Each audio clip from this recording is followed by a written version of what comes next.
That sickeningly sweet smile on my mother-in-law's face as she handed me eviction papers from my own home still haunts my nightmares. I should have seen it coming. The calculated moves, the secret meetings with my husband, the helpful financial advice. But this time Vivian wasn't just meddling, she was orchestrating my complete destruction. I'm Nora, and at 34, I never imagined I'd be 7 months pregnant and sobbing in a roadside motel while the house I helped pay for slipped through my fingers.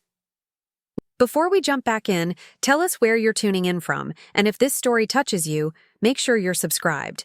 Because tomorrow, I've saved something extra special for you. Looking back, the warning signs were everywhere. The way she'd casually mention which neighborhoods were appropriate for her son. How she'd squeeze my arm just a little too tight when pointing out features in houses she approved of. The careful way she'd ask about our budget, eyes narrowing when I'd mention my contribution from years of saving. "Don't worry about the money, dear," she'd say to me while looking at her son Drew. "Family takes care of family." Drew and I had been married for 3 years, and for 3 years, Vivian had been a constant shadow over our relationship. The weekly dinners at her sprawling colonial home. The unexpected visits to our apartment. The phone calls that always seemed to come right when Drew and I were in the middle of important conversations. "She's just lonely since Dad died," Drew would explain, his voice tinged with that familiar guilt she wielded like a weapon. "She means well." But meaning well doesn't explain why she kept an emergency key to our apartment even after we asked for it back. It doesn't explain why she rearranged our furniture while we were at work, or why she once threw away my grandmother's hand-knitted blanket because it was ratty and embarrassing. Still, I never expected this. I never thought she'd go this far. It started innocently enough. Drew got a promotion at the architecture firm, and we finally had enough for a down payment on a modest home. We'd been searching for months when Vivian mentioned her bridge partner Harriet was selling her daughter's house, a charming craftsman just 10 minutes from downtown Oak Ridge. "Perfect location, great bones, and under market value," Vivian cooed. "Harriet would be so pleased to keep it with a family she knows." The house was beautiful, hardwood floors, built-in bookshelves, a bay window that caught the morning light. Perfectly. I could immediately envision our future there. A nursery painted soft yellow, summer barbecues in the backyard, a lifetime of memories waiting to be made. "It needs work," I said, noting the outdated kitchen and the bathroom that clearly hadn't been touched since the 1980s. "Cosmetic issues," Vivian dismissed with a wave of her manicured hand. "Drew can handle those, can't you, sweetheart? He's always been so handy." Drew nodded, already measuring the living room windows with his eyes, the architect in him seeing not what was, but what could be. "We should think about it," I said cautiously.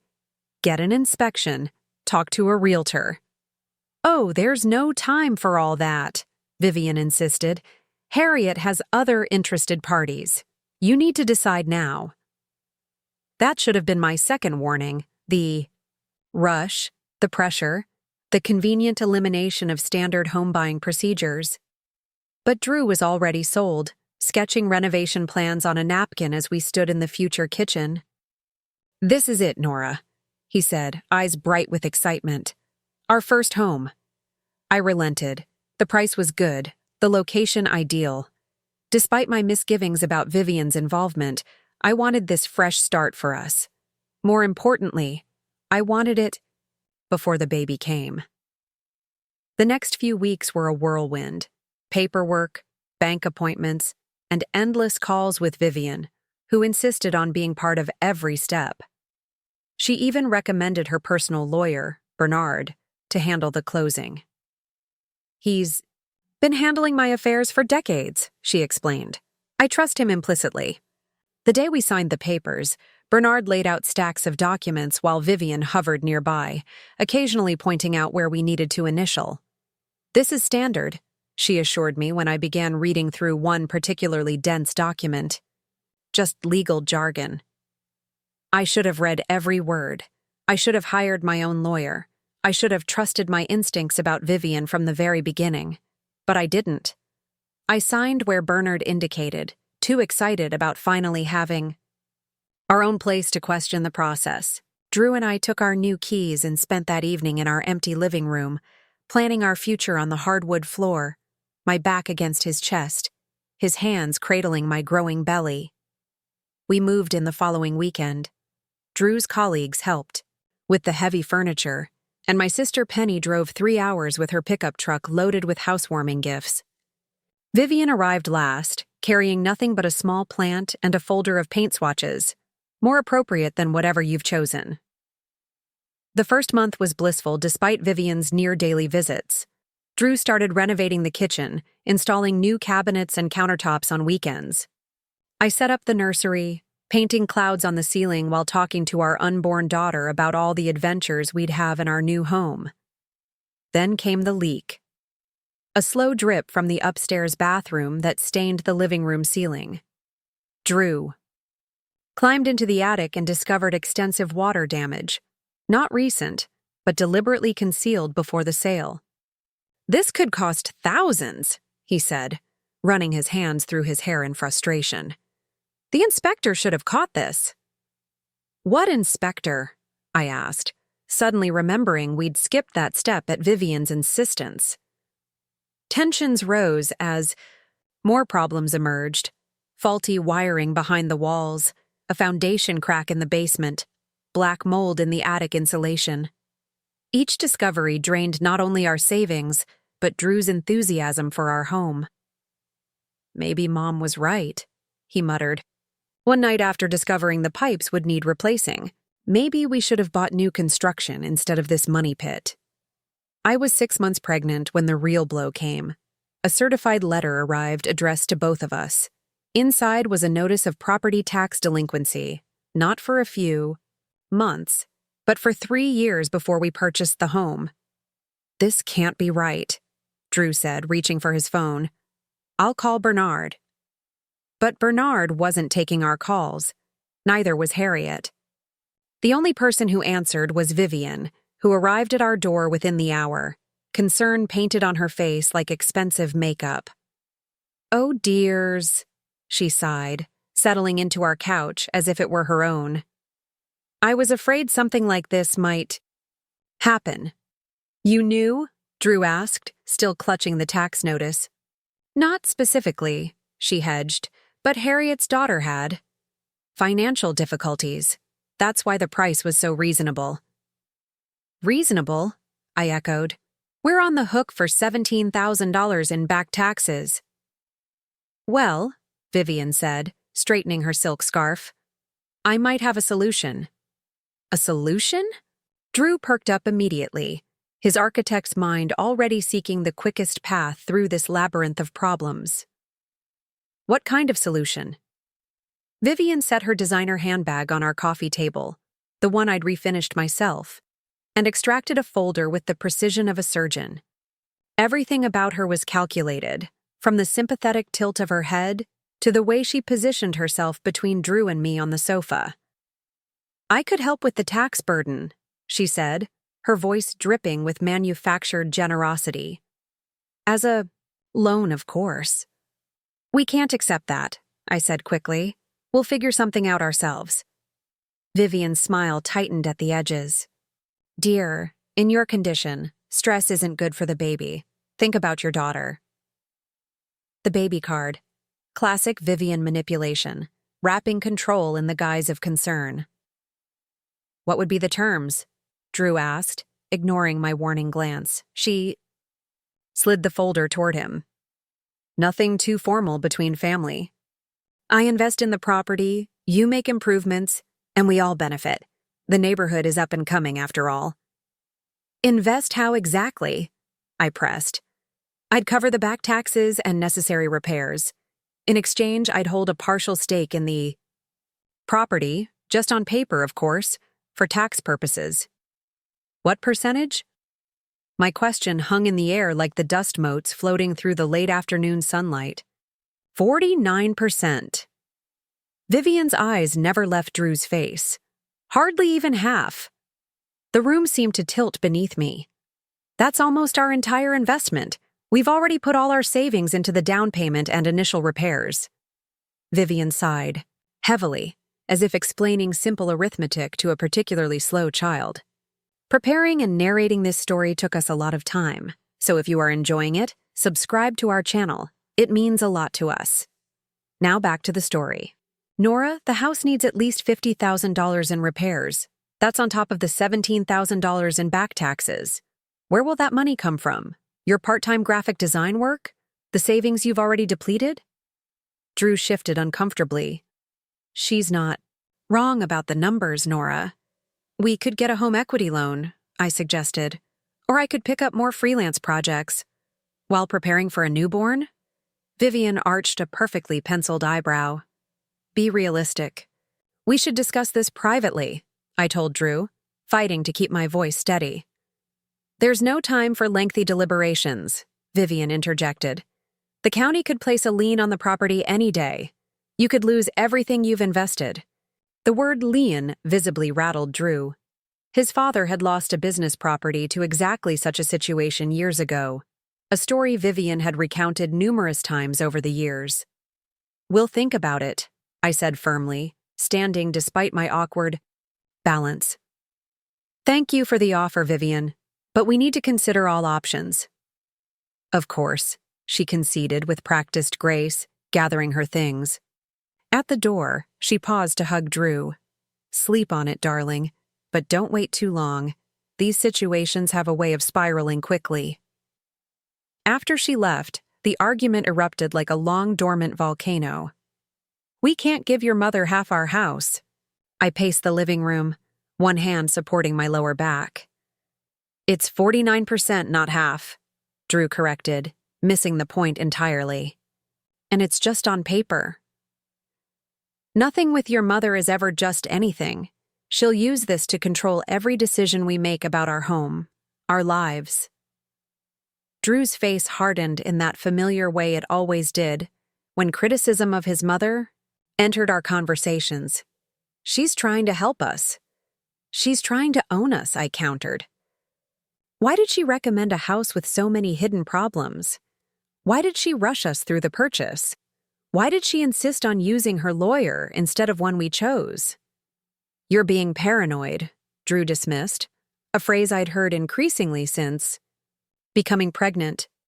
The hormones are making you irrational. I stopped pacing. Don't you dare blame this on hormones. Your mother has been systematically inserting herself into our marriage from day one, and now she wants to legally bind herself to our home. Our home that we might lose without her help, he shot back. What's your brilliant solution, Nora? Where are we going to find $67,000? I had no immediate answer. My freelance income had already dwindled as clients learned I was pregnant, making assumptions about my availability and commitment. Our savings were depleted, and our credit was stretched thin from the initial purchase. We'll find another way, was all I could offer. That night, Drew slept on the couch, and I lay awake in our bedroom staring at the water stain on the ceiling, the first domino in this cascade of disasters. The next morning, I called 5 banks about home equity loans. All rejected us due to the unresolved tax situation. 3 contractors came to assess the most urgent repairs, each quoting figures that made my stomach clench. By evening, when Drew returned from work, I was sitting at the kitchen table surrounded by rejection, letters, and repair estimates. Mom called, he announced without preamble. She's drafted the agreement. Bernard just needs our signatures. You told her yes without discussing it with me? My voice sounded distant, even to my own ears. Drew pulled out a chair, its legs scraping harshly against the hardwood. What choice do we have, Nora? Really? What choice?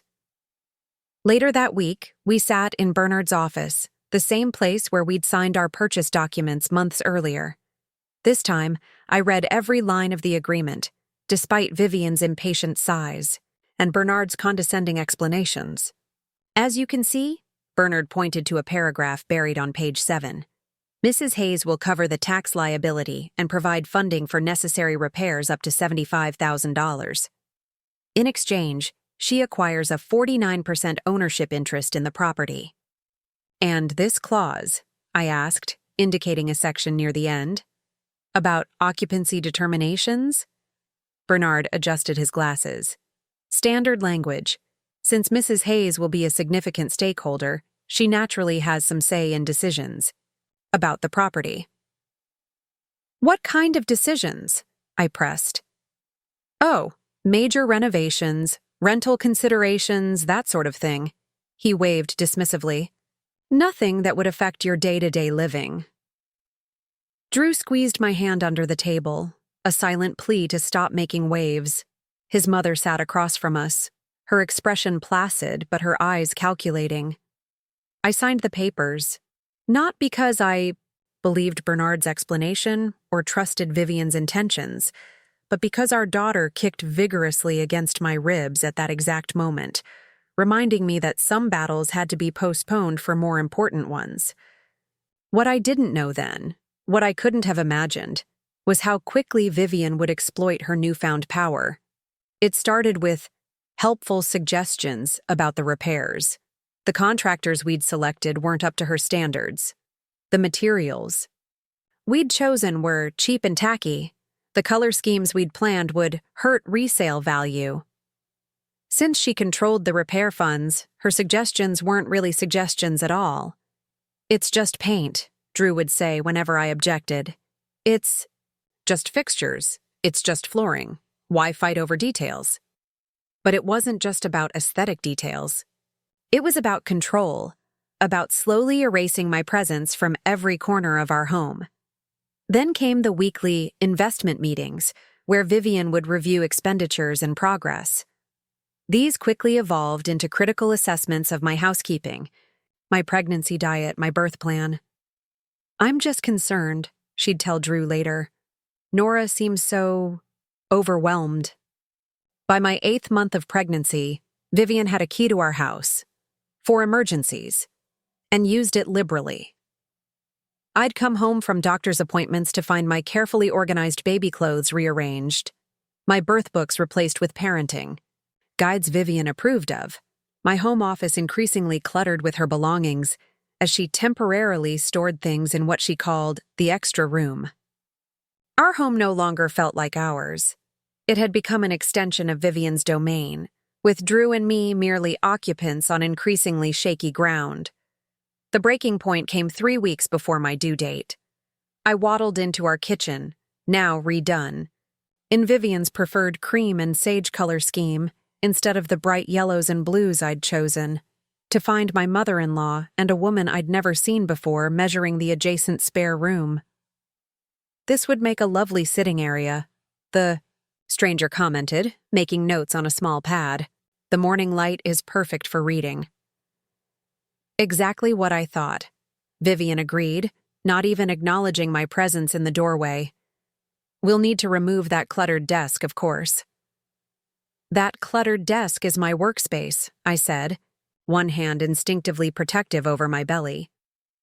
Who is this person, and why are you planning changes to our home? Vivian turned with exaggerated surprise. Nora! I thought you had that birthing class today. It was canceled. Who is this? I repeated. This is Patrice, my interior designer. Vivian's tone suggested this was a perfectly normal situation. Since we're making so many improvements to the property, I thought we'd get professional input. For what purpose exactly? I asked, though I already knew. The dread that had been building for months crystallized into certainty. The guest, sweet, of course. Vivian smiled that honeyed smile that never reached her eyes. Since I'll be here to help with the baby for those first crucial months. No. The word fell from my lips like a stone. Absolutely not. Patrice glanced between us, clearly sensing the tension. Perhaps I should come back another time. Nonsense, Vivian dismissed. Nora's just hormonal. Expectant mothers get so territorial, don't they? My son will see the practicality of the arrangement. I stepped fully into the room, blocking their access to my office space. My husband and I have already discussed postpartum arrangements. We agreed we need time to bond as a new family. This was true, though Drew's commitment to that agreement had weakened with each passing week of Vivian's influence. "Plans change," Vivian said simply. "Drew called me this morning after your doctor mentioned the possibility of a C-section. You'll need significant help, and who better than family?" My doctor had mentioned no such thing. The pregnancy had been textbook perfect. Ironically, the only smooth aspect of our lives lately. The lie was so blatant, I almost laughed. "My doctor said nothing about a C-section yesterday," I countered. "And even if she had, that would be a private medical matter between me, my husband, and my healthcare providers." Vivian's expression hardened momentarily before she recovered her practiced smile. Drew must have misunderstood something then. Regardless, Patrice and I are just exploring options. As a 49% stakeholder in this property, I have every right to discuss potential improvements. "Improvements to our home, not your personal suite," I said, my voice rising despite my efforts to remain calm. "The agreement clearly states I have input on all structural and design modifications," Vivian replied, her tone cooling. "Section 12, paragraph 4, if you've forgotten." Of course she had memorized the exact clause. I hadn't forgotten it. I'd spent nights poring over that contract, searching for loopholes, any escape from the web she'd spun around us.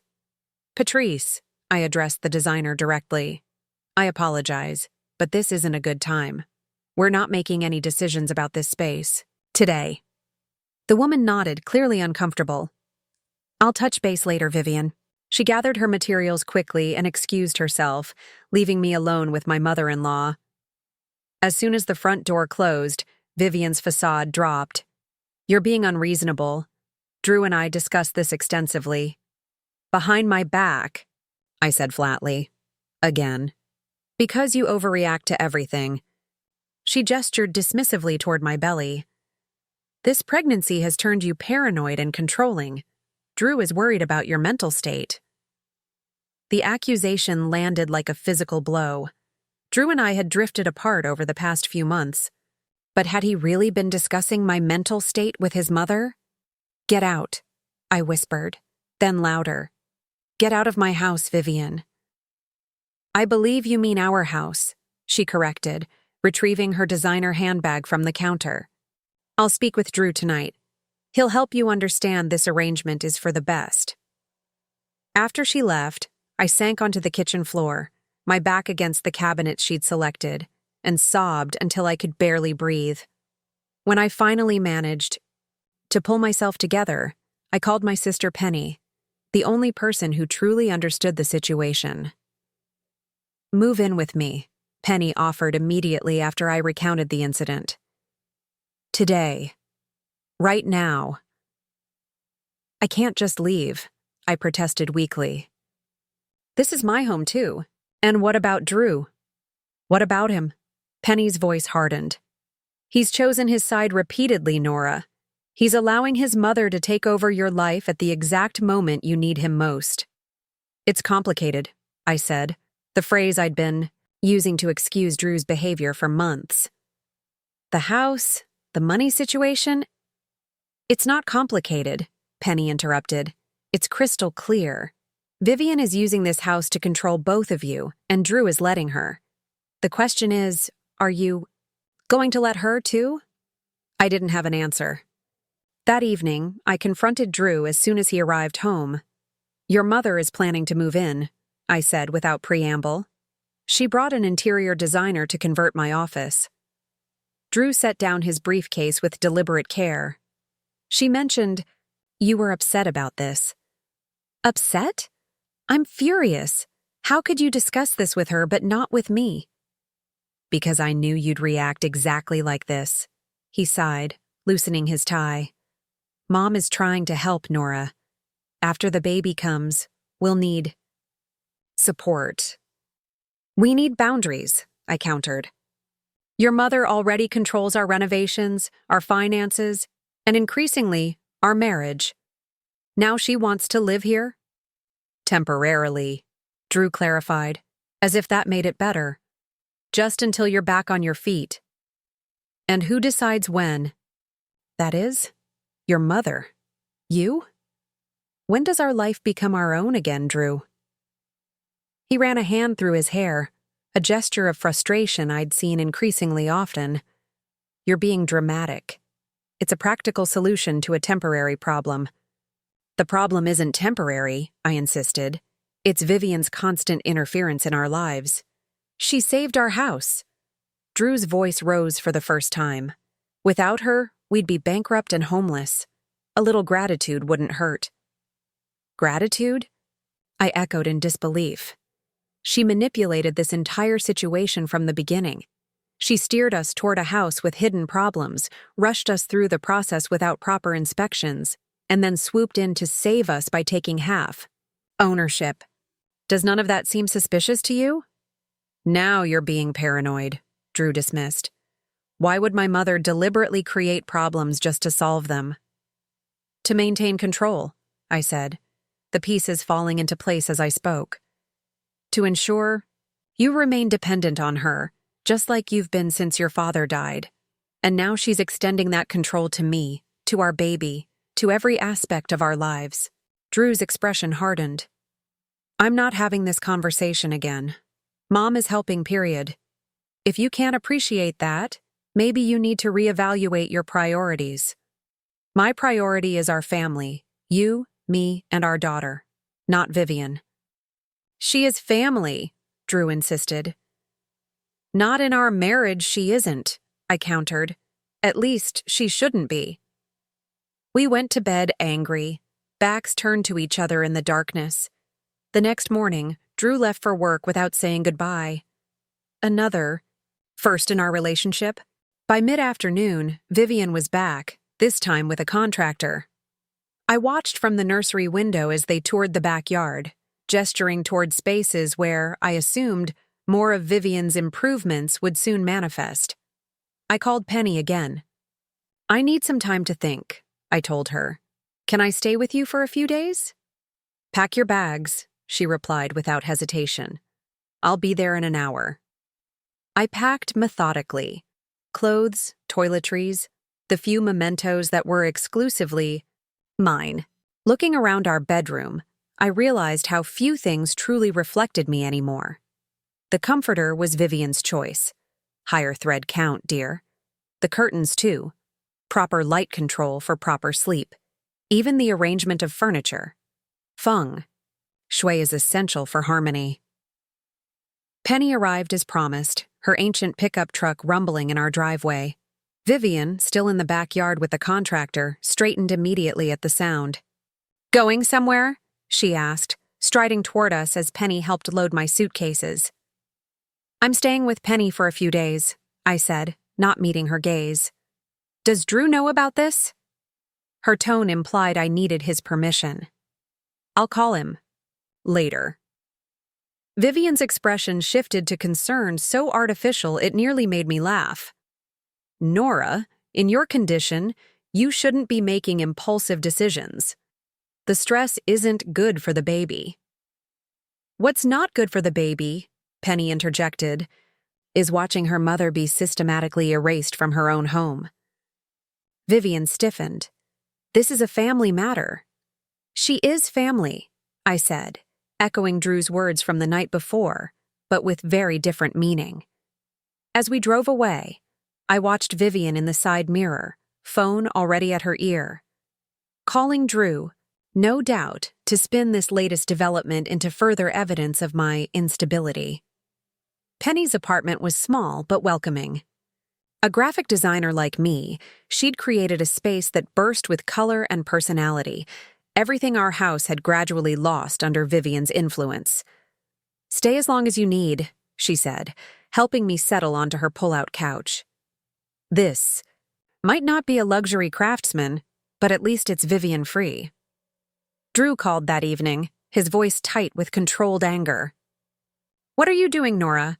Mom said you packed suitcases and left with Penny. I need some space to think, I explained. This situation with your mother is untenable. So you just leave? Without discussing it with me? The irony wasn't lost on me. Like you discussed your mother moving in with us? Silence stretched between us, filled with all the things we'd left unsaid over the months. Come home, he finally said, his voice softening. We can work this out. How? You've chosen your mother's side in every disagreement we've had. Nothing. I say seems to matter anymore. That's not true, he protested. I'm trying to balance everyone's needs.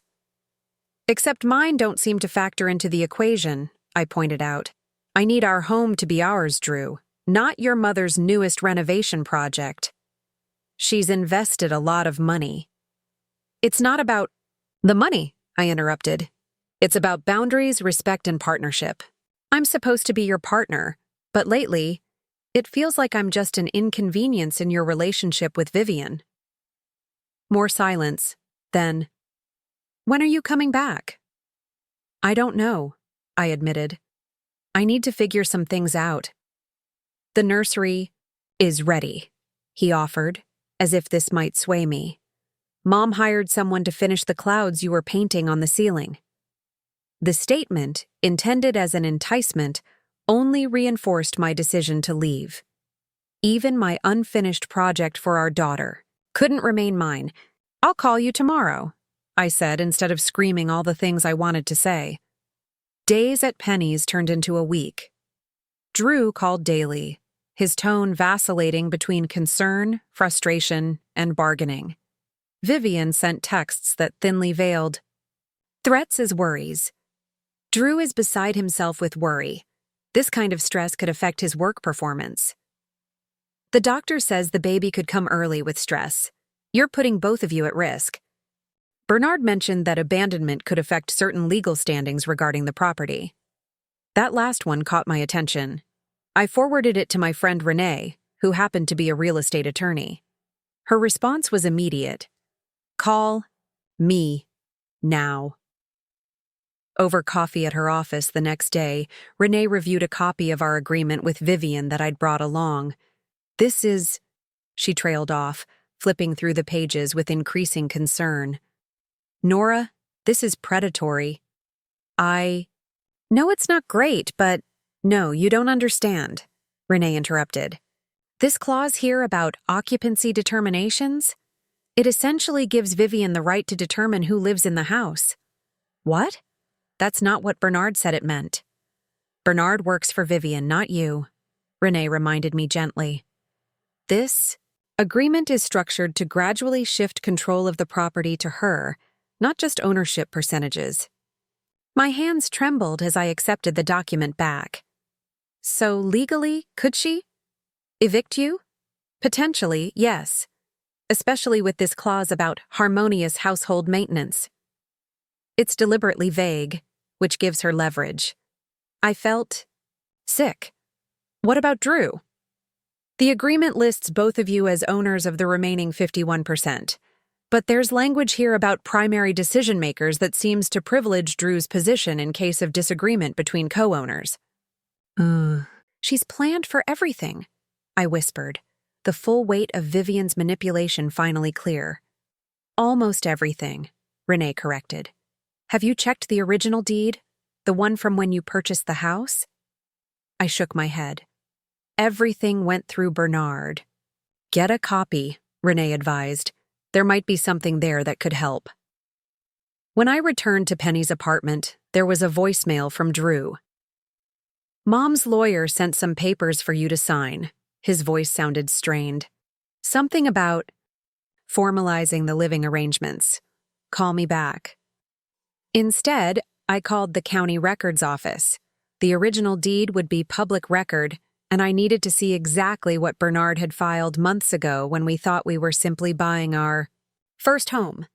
What I didn't expect was the phone call that came at 11 p.m. that night, jolting me from restless sleep on Penny's couch. Nora? Drew's voice was panicked. Where are you? At Penny's. You know that, I said, instantly alert. What's wrong? Mom came over with Bernard and some papers. She said since you've abandoned the property, we need to formalize the new arrangement. They had some document about transferring ownership percentages. My heart raced. Please tell me you didn't sign anything. I almost did, he admitted. But then Bernard mentioned something about your voluntary surrender of residence rights, and it felt wrong.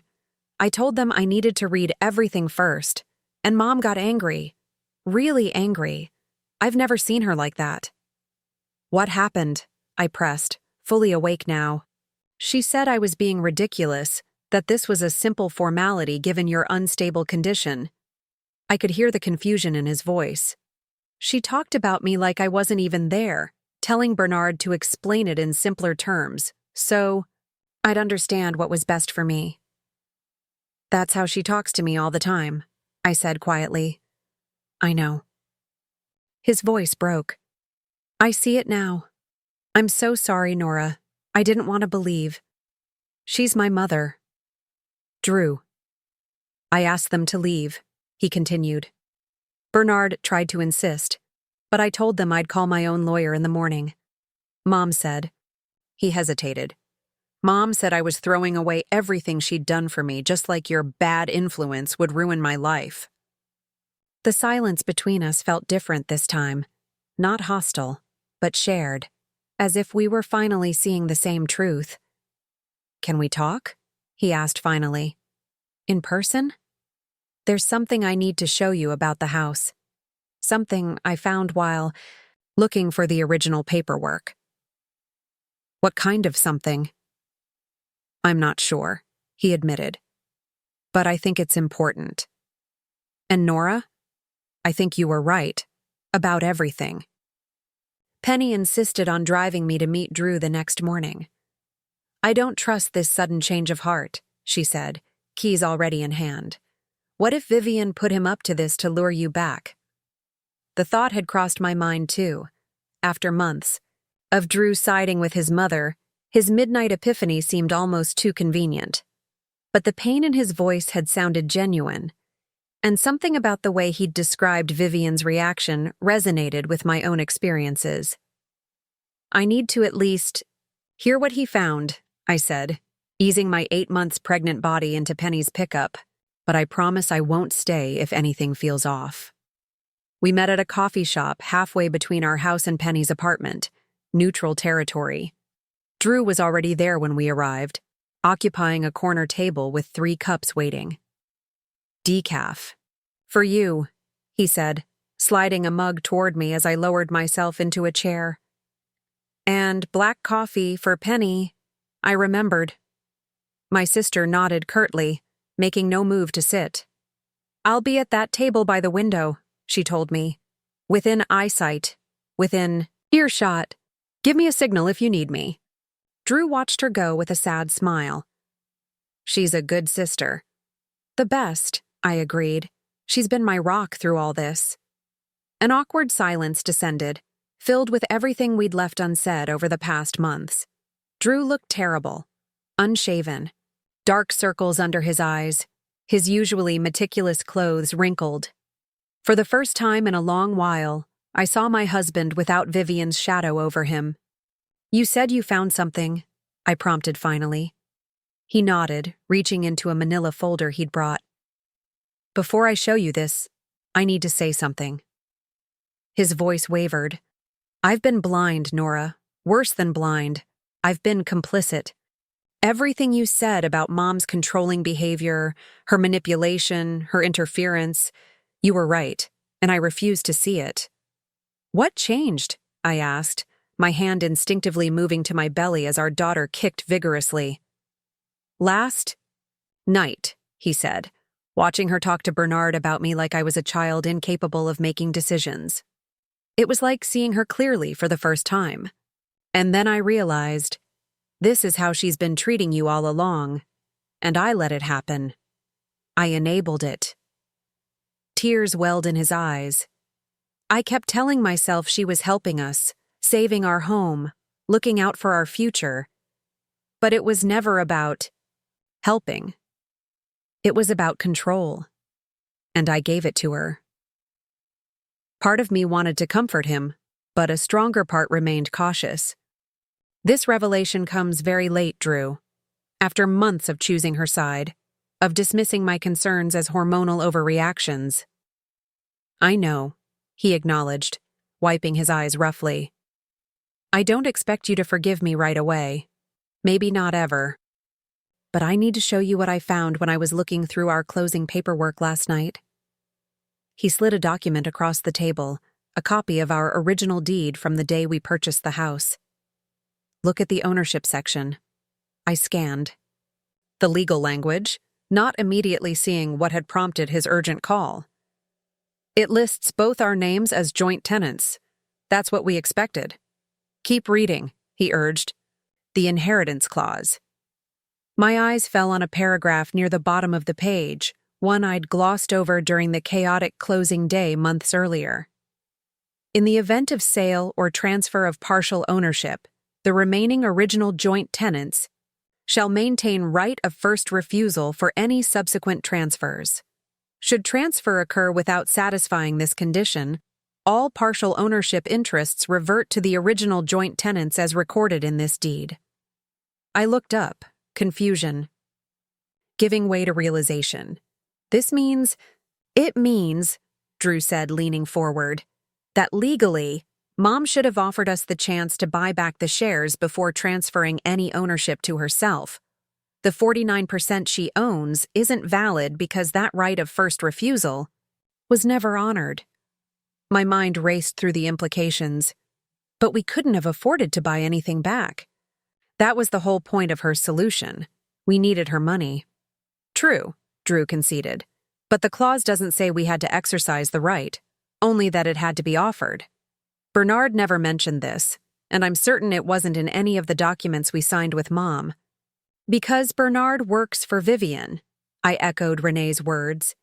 He deliberately concealed this clause from us. Drew nodded grimly. I called a colleague this morning, Paul Fisher from the firm's legal department. He confirmed that if this clause wasn't explicitly waived in our agreement with Mom, her ownership stake could be legally challenged. For the first time in months, I felt a flicker of hope.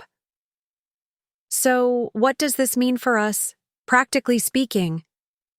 It means we have leverage, Drew said. It means we can fight back. Your mother won't give up easily, I warned. You saw how she reacted last night just to you delaying a signature. Imagine her response to being told her ownership claim isn't valid. Drew's expression hardened with a determination I hadn't seen in a long time. I know. That's why I've spent the morning making calls. Paul referred me to a property rights attorney who can represent us. I've moved our savings to a new account Mom can't access, and I've changed the locks on the house. I stared at him, simultaneously impressed and wary. You changed the locks? After what happened last night, I realized she might try to take more drastic steps. The contractor she hired mentioned she'd been discussing renovations that would start once the ownership transition was complete. I don't know what she was planning, but I'm not taking chances. Penny approached, unable to contain her curiosity any longer. Everything okay over here? I handed her the deed with the crucial clause highlighted. As she read, her eyebrows rose steadily. Well, she murmured. Vivian's legal chess game just got a lot more interesting. The question now, Drew said, addressing both of us, is what we do with this information. The attorney, I spoke with, laid out several options. Such as, I prompted.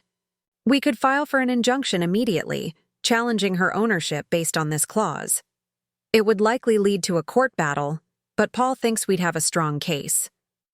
Or, Penny pressed, clearly sensing there were alternatives. Or, Drew continued, we use this as leverage in negotiations. Offer her a clean exit. She gets her money back, we get full ownership, and she stays out of our lives going forward. I considered both approaches, weighing the potential outcomes. Vivian wasn't someone who surrendered easily, regardless of legal standing. A court battle would be expensive, stressful, and potentially drag on for months, well past our daughter's Earth.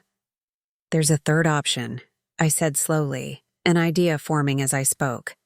One that gives us the satisfaction of confrontation while avoiding a lengthy legal process. Drew and Penny leaned forward, intrigued. We call a meeting, I explained, with Vivian, Bernard, and us, plus our new attorney. We present the clause, demonstrate how their agreement violated it, and then offer our terms. Which would be? Drew asked. She surrenders all ownership claims immediately. In exchange, we'll repay her investment over time, with interest, but as a proper loan, with fixed terms, not an ownership stake. She'll never agree to that, Penny scoffed. She wants control, not just money. Exactly, I smiled grimly. When she refuses, we reveal that we've already filed the paperwork challenging her ownership. She can either accept our reasonable repayment plan or risk losing everything in court, including the money she's already invested. Drew's eyes widened. A bluff? Not entirely, I clarified. We'll have the paperwork prepared and ready to file. She just doesn't need to know we haven't submitted it yet. Devious, Penny grinned approvingly. I like it. Drew looked less certain. You don't know my mother like I do.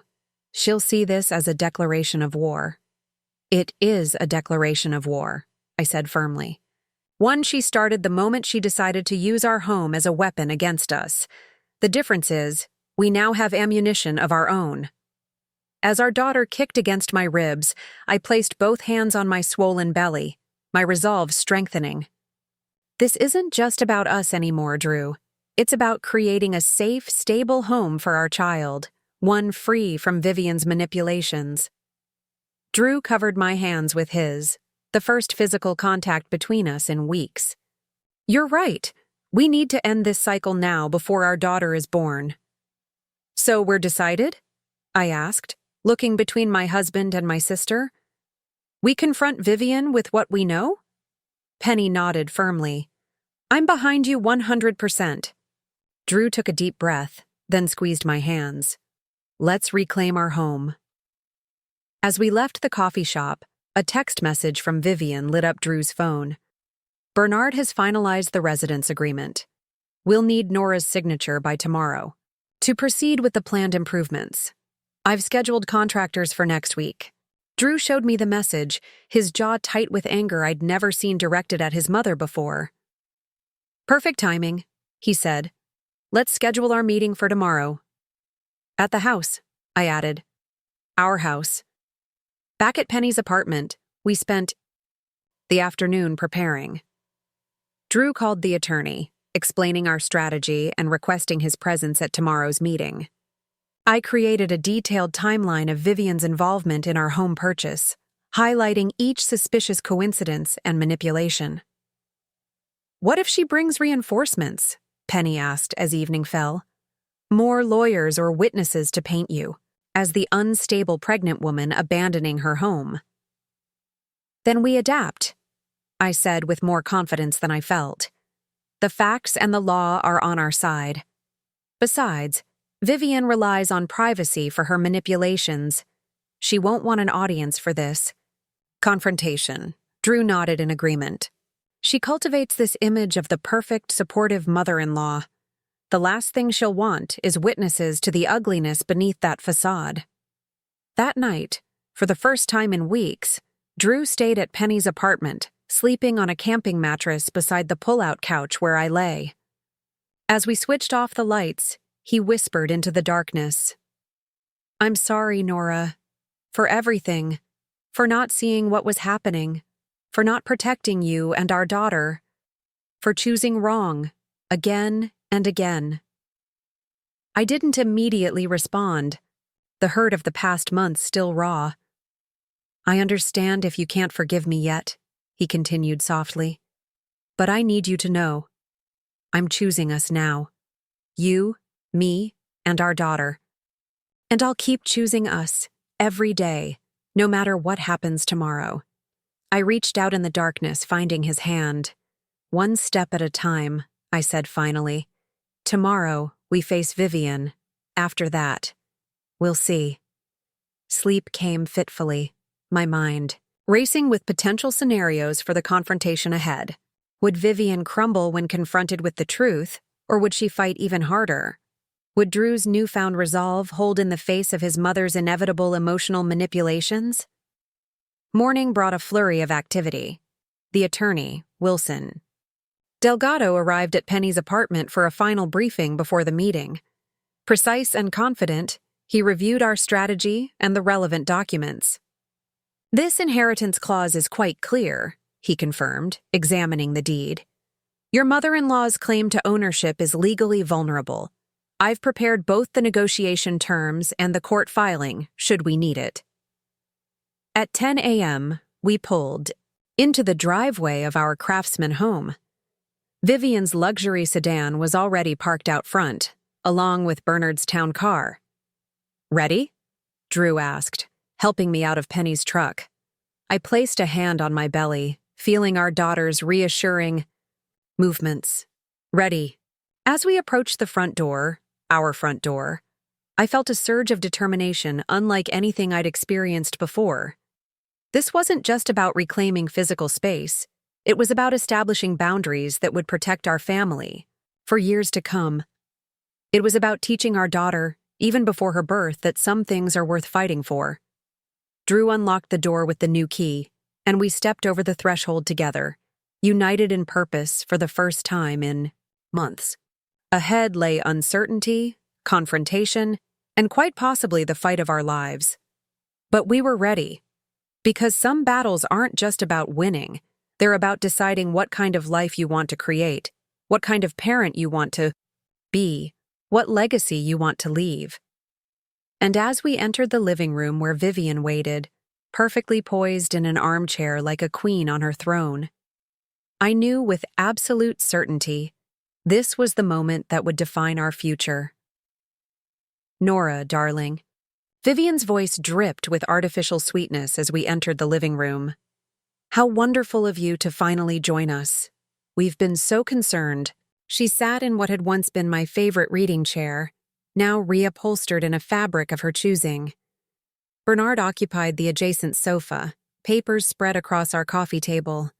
The scene embodied everything wrong with our situation.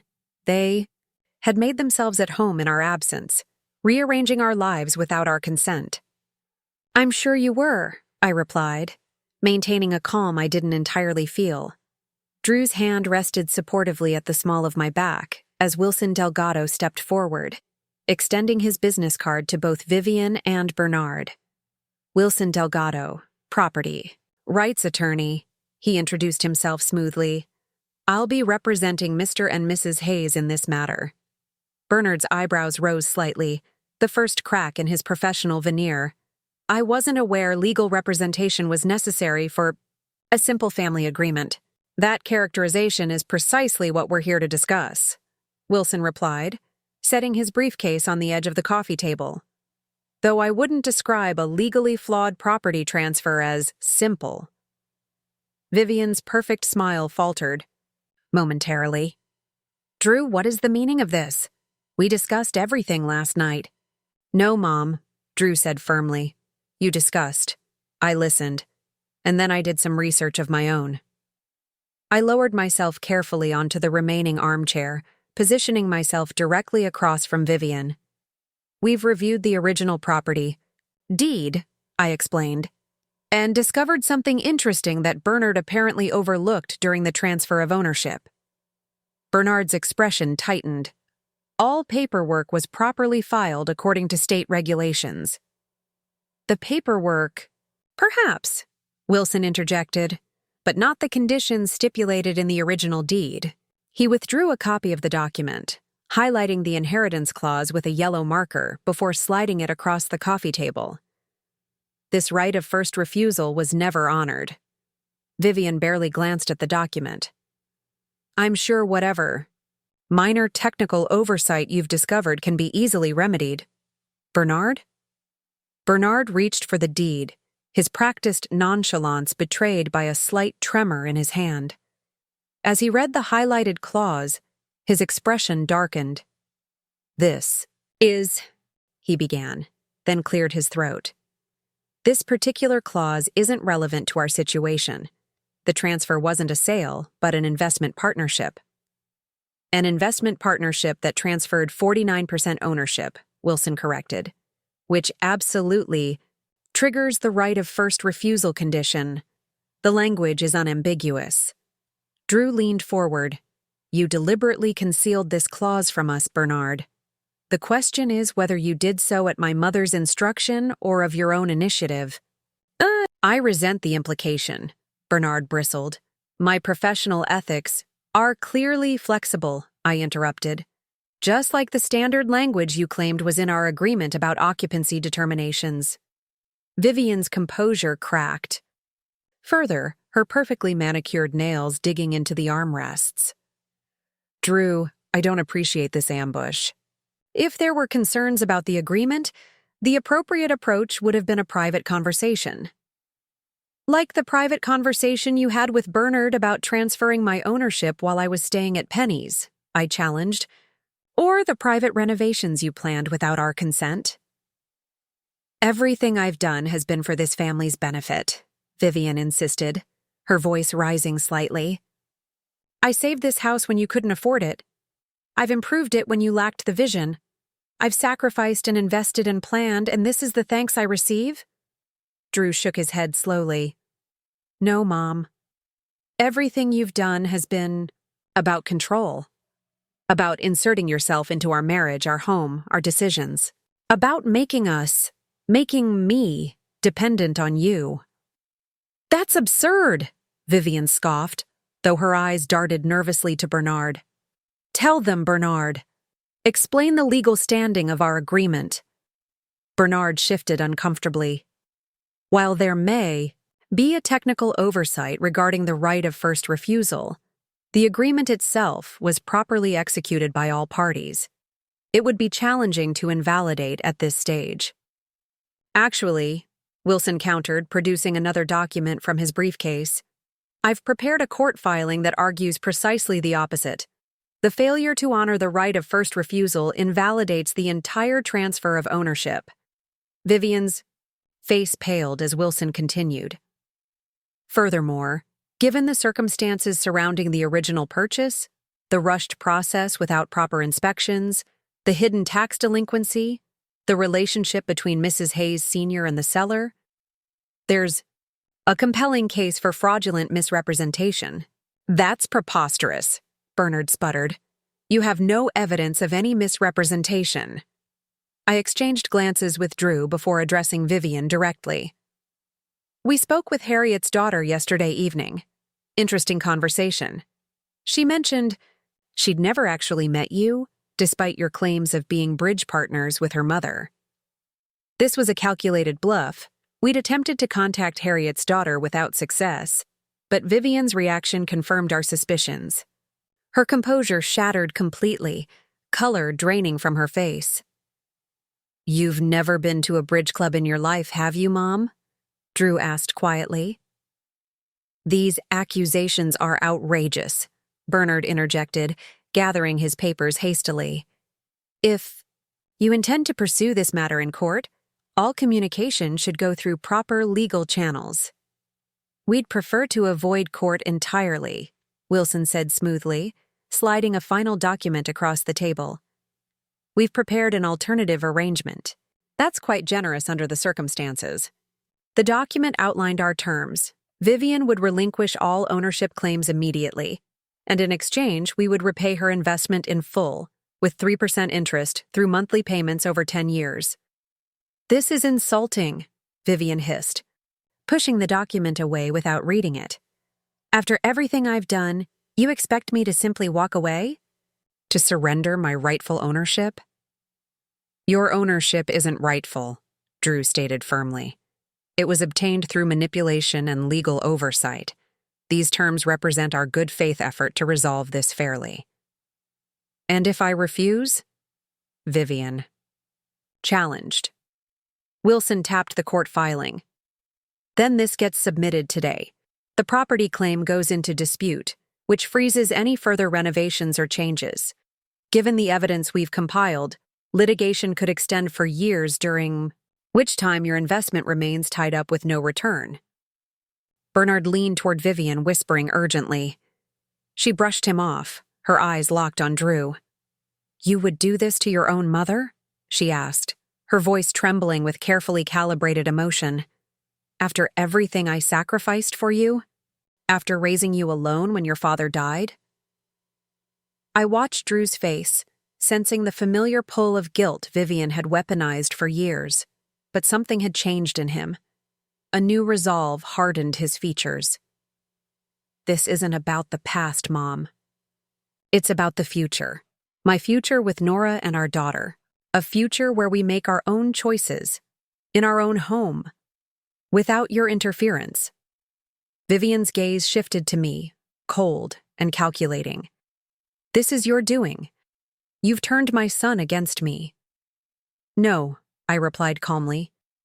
"You did that yourself when you decided ownership was more important than relationship, when control became more valuable to you than connection." For a fleeting moment, something like uncertainty flickered in Vivian's eyes, perhaps the first recognition that her carefully constructed plan was crumbling.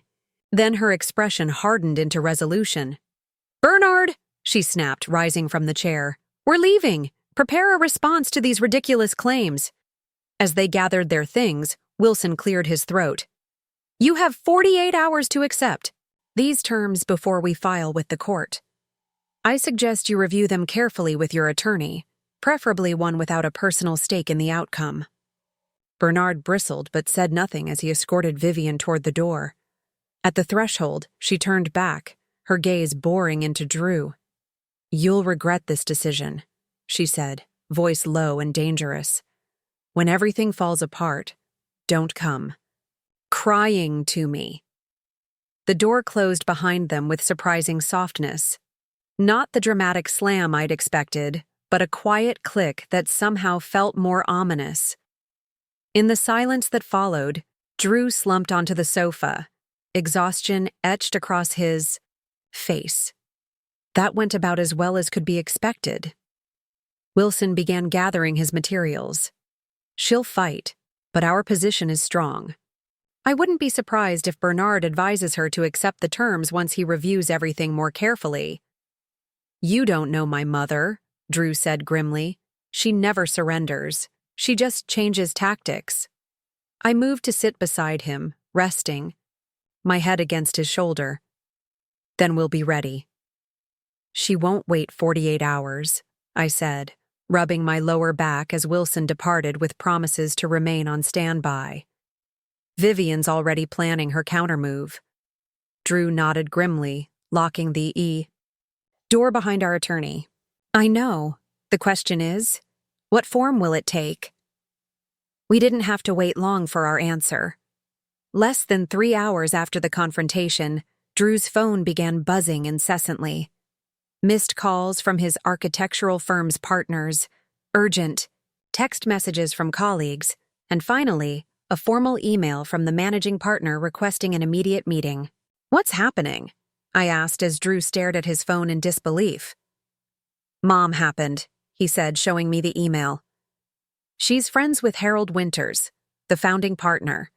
Look at the subject line. Concerning allegations regarding Hayes' family. Trust." I scanned the message, my stomach nodding as I read. The email referenced serious concerns brought to our attention and potential conflicts of interest requiring immediate clarification. "She's going after your job," I whispered, "because she can't control the house." Drew's expression hardened. "She knows exactly where to apply pressure. The firm has strict policies about financial disclosures and potential conflicts. If she's implied I've hidden financial arrangements or misused client information. But you haven't done any of those things." "Truth isn't the point," he replied, already typing a response. "The allegation alone creates doubt, and doubt is dangerous in a field built on trust and reputation." While Drew arranged to meet with the partners the following morning, I made calls of my own. First to Penny, updating her on the situation, then to Wilson, alerting him to Vivian's first counterattack. Classic deflection strategy, Wilson noted. She's creating a crisis in another arena to force you to abandon or delay the property challenge. Will it work? I asked. Not legally, he assured me. But psychologically? That depends on how well you both stand firm under pressure. The pressure escalated rapidly. By evening, Drew received a formal notice from the firm placing him on paid administrative leave, pending investigation of undisclosed financial entanglements that allegedly created conflicts with two major development projects. This is insane, Drew muttered, pacing our living room. She's fabricated connections that don't exist. I've never used firm resources for personal gain or shared confidential information. I watched him from the couch, one hand absently, rubbing my belly as our daughter kicked vigorously. She's trying to make you desperate enough to surrender the house claim. I know, he sighed, running his hands through his hair. And it might work. We're about to have a baby, Nora. If I lose my job over false allegations. We'll manage, I said with more confidence than I felt. My freelance work is picking up, and Penny's offered to let us stay with her as long as we need. Drew stopped pacing, his expression softening as he looked at me. You'd really give up the house? After everything? The house was never the point, I said quietly. It was what the house represented. Our independence, our future together. As long as we have that, we can rebuild anywhere. Before Drew could respond, his phone chimed with a text message from an unfamiliar number. He frowned as he read it. What now? I asked. It's from Harriet, he said, showing me the screen. The actual Harriet, not her daughter. She wants to meet us tomorrow morning. Says she has information about Mom we should know. I straightened, wincing at a twinge in my back. Do you think it's legitimate? The number matches the one in the original sale documents, Drew confirmed. But it could be a setup. We agreed to meet Harriet at a public cafe near the hospital, both for safety and because, at nearly 8 months pregnant, I wanted to be close to medical care just in case. The night passed fitfully, both of us too anxious for proper sleep, jumping at every sound outside our windows. Morning brought a fresh wave of tactics from Vivian, an email from our mortgage company citing concerns about ownership disputes and requesting immediate clarification. A voicemail from Bernard, suggesting that criminal charges for mortgage fraud could be considered if we proceeded with our claim. She's escalating, Wilson warned when we called him. These are intimidation tactics, but they show she's worried. Stay the course. The cafe was busy when we arrived, a good sign, as it meant witnesses if this was indeed some kind of trap. Harriet was already there, a petite woman in her 70s with silver hair and alert eyes that assessed us keenly as we approached. Drew and Nora Hayes, she said, extending a surprisingly firm handshake. Thank you for meeting me. You said you have information about my mother, Drew prompted after we ordered. Harriet nodded, her expression grave. I've known Vivian for over 30 years.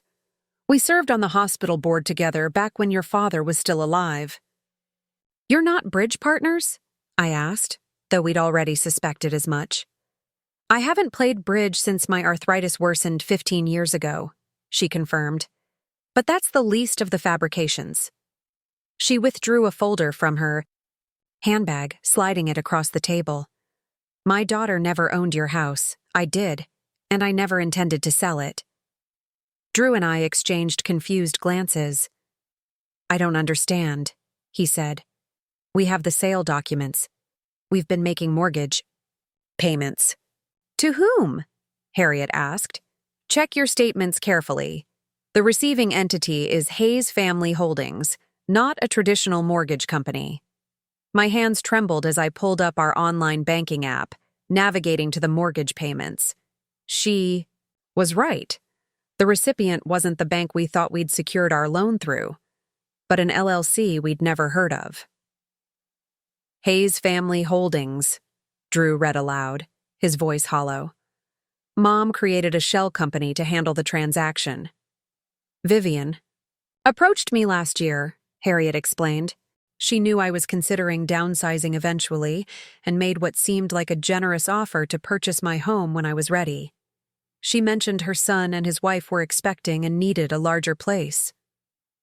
But we didn't know we were expecting. Until after we bought the house, I said, the timeline not matching up. Harriet nodded grimly. Exactly. She told me you were already pregnant last January, months before you actually were. She had this planned from the beginning. Drew's face paled. So the house was never actually for sale on the open. Market, Harriet confirmed. Vivian orchestrated the entire situation, convinced me to sign transfer paperwork that apparently gave her control of the property temporarily, then manipulated the sale to you through her holding company. The tax delinquency? I asked, pieces falling into place. Never existed, Harriet stated flatly. I've paid my taxes promptly for 40 years. When I saw the property tax records had been accessed and altered, I began investigating. That's when I discovered what Vivian had done. Drew looked shell-shocked. Why are you telling us this now?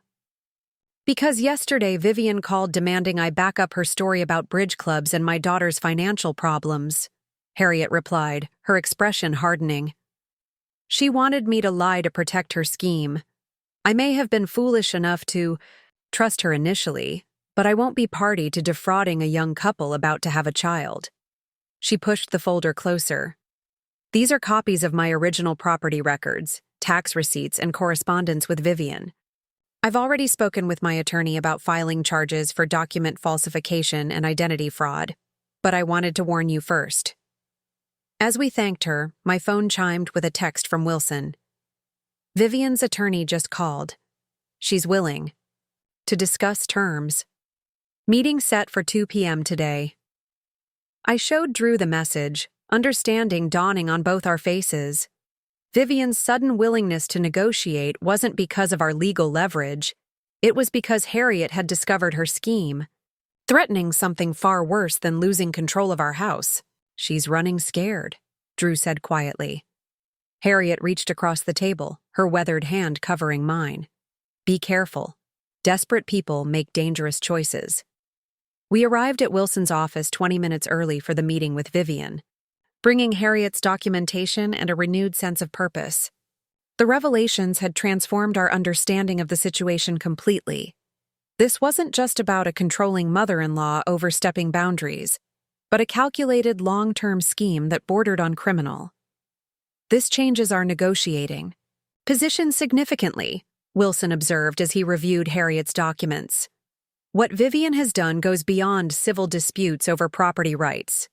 There are potential criminal implications here: fraud, falsification of documents, identity theft. Drew shook his head, still processing the betrayal. I knew my mother could be controlling, but this level of manipulation, why would she go to such lengths? Control is addictive, I suggested quietly. After your father died, she centered her entire identity around being your protector and decision-maker. The idea of losing that role when you married me must have been intolerable to her. Wilson nodded in agreement. I've seen similar dynamics in estate disputes. It's rarely about the actual property. It's about what the property represents, in terms of power and relationships. At precisely 2:00, the receptionist announced Vivian's arrival. She entered Wilson's conference room alone. No Bernard, no other legal representation. A calculated move that immediately put us on alert. Drew, darling, she greeted, as if yesterday's confrontation had never happened. She barely acknowledged my presence with a curt nod. I think we got off on the wrong foot yesterday. I'm here to discuss a reasonable compromise. Where's Bernard? Drew asked, not returning her warm smile.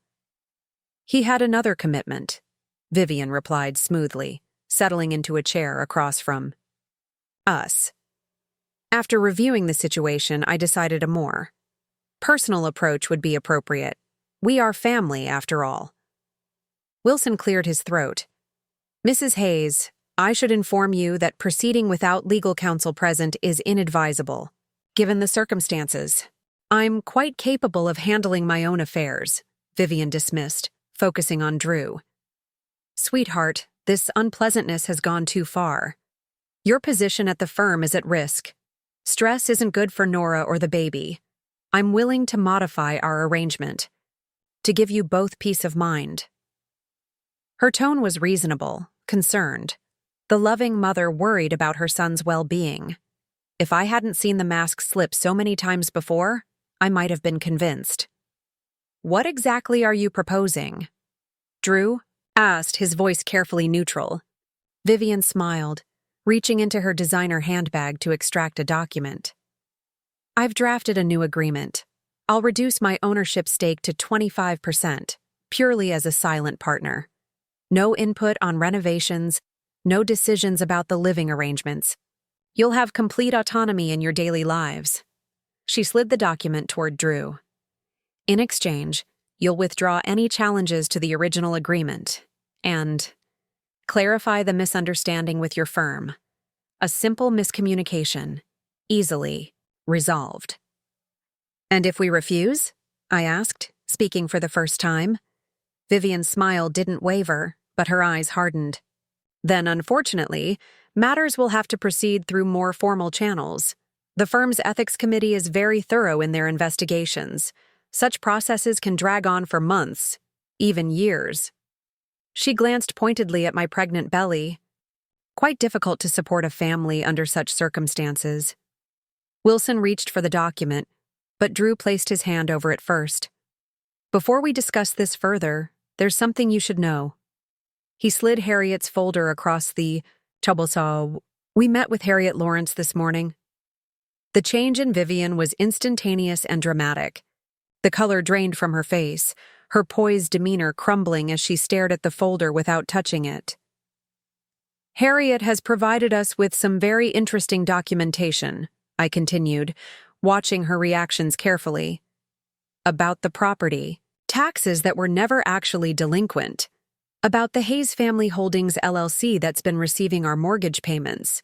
About how you approached her last year, months before we were even pregnant, to arrange the purchase of a house we didn't, yet know we needed.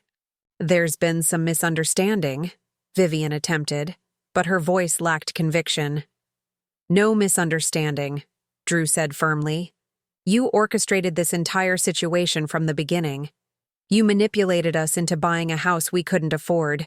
Through a company you secretly controlled, created fake problems that only you could solve, and then used those solutions to gain legal control over our lives.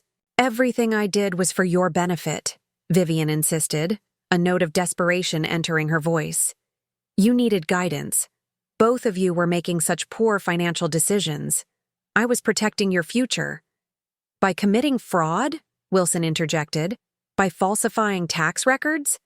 By creating a shell company to handle a mortgage that isn't even legitimate? Vivian straightened, regaining some composure.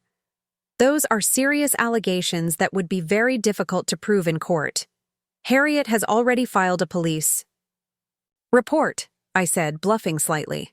Harriet had mentioned planning to file, but hadn't confirmed she'd done so yet. Her documentation is quite comprehensive. And the county records office is investigating the unauthorized alterations to the property tax history, Drew added, another careful embellishment of Harriet's stated intentions. Vivian's hands trembled slightly as she withdrew them from the table. What do you want? Full transfer of the property back to us, Wilson stated promptly. Dissolution of Hayes Family Holdings, LLC. Return of all mortgage payments made thus far, with interest. A legally binding agreement that you will have no financial claim on the property and no right to enter it without express invitation. Impossible, Vivian scoffed. You can't afford the house without my support. You never could. Actually, Drew countered, according to Harriet, the real value of the house is considerably less than what you led us to believe. Without the fictional tax delinquency and exaggerated repair costs, it's well within our budget. And the mortgage? We've been paying? I pressed. Where has that money been going, Vivian? Into Hayes Family Holdings accounts? Your accounts? She didn't answer, her gaze fixed on some middle distance as she calculated her options. When she finally spoke, her voice was cold and precise. You would do this to me? Threaten me with legal action? With criminal charges? Your own mother, Drew? You did this to yourself, Drew replied quietly. When you decided that controlling our lives was more important than loving us? Vivian stood abruptly. I need to consult with my attorney. This meeting is over. You have 24 hours, Wilson informed her. After that, we move forward with both civil and criminal proceedings. She paused at the door, turning, back with an expression I'd never seen before, not anger or calculation, but genuine fear. You don't understand what you're doing. This will destroy everything. No, I corrected her. It will just rebuild it, honestly. After she left, the three of us sat in silence for several moments, processing what had just occurred. She's cornered, Wilson observed, but that makes her unpredictable.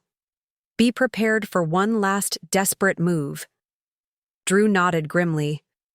With my mother, the most dangerous moment is when she realizes she's lost control. What kind of move? I asked, one hand protective over my belly as our daughter kicked vigorously, as if sensing the tension. Hard to predict, Wilson admitted.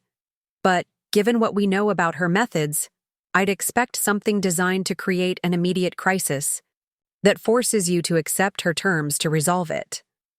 Drew's phone chimed with a text message. He glanced at it, his expression darkening. Like having the utilities shut off at our house? Water, electricity, gas, all disconnected due to ownership dispute. She works fast, Wilson muttered, already reaching for his phone. I'll get an emergency injunction. And I'll call Penny, I said, my mind racing. We may need somewhere to stay tonight. As Drew drove us back to the house, I stared out the window, one thought repeating in my mind. This had to end, one way or another, before our daughter was born. I refused to bring her into a world where Vivian's manipulations overshadowed her first days. What I didn't realize was that Vivian had one final card to play, one that would force us to confront not just her schemes, but the fundamental question of what truly makes a house a home. We arrived home to find the house dark and unnervingly silent.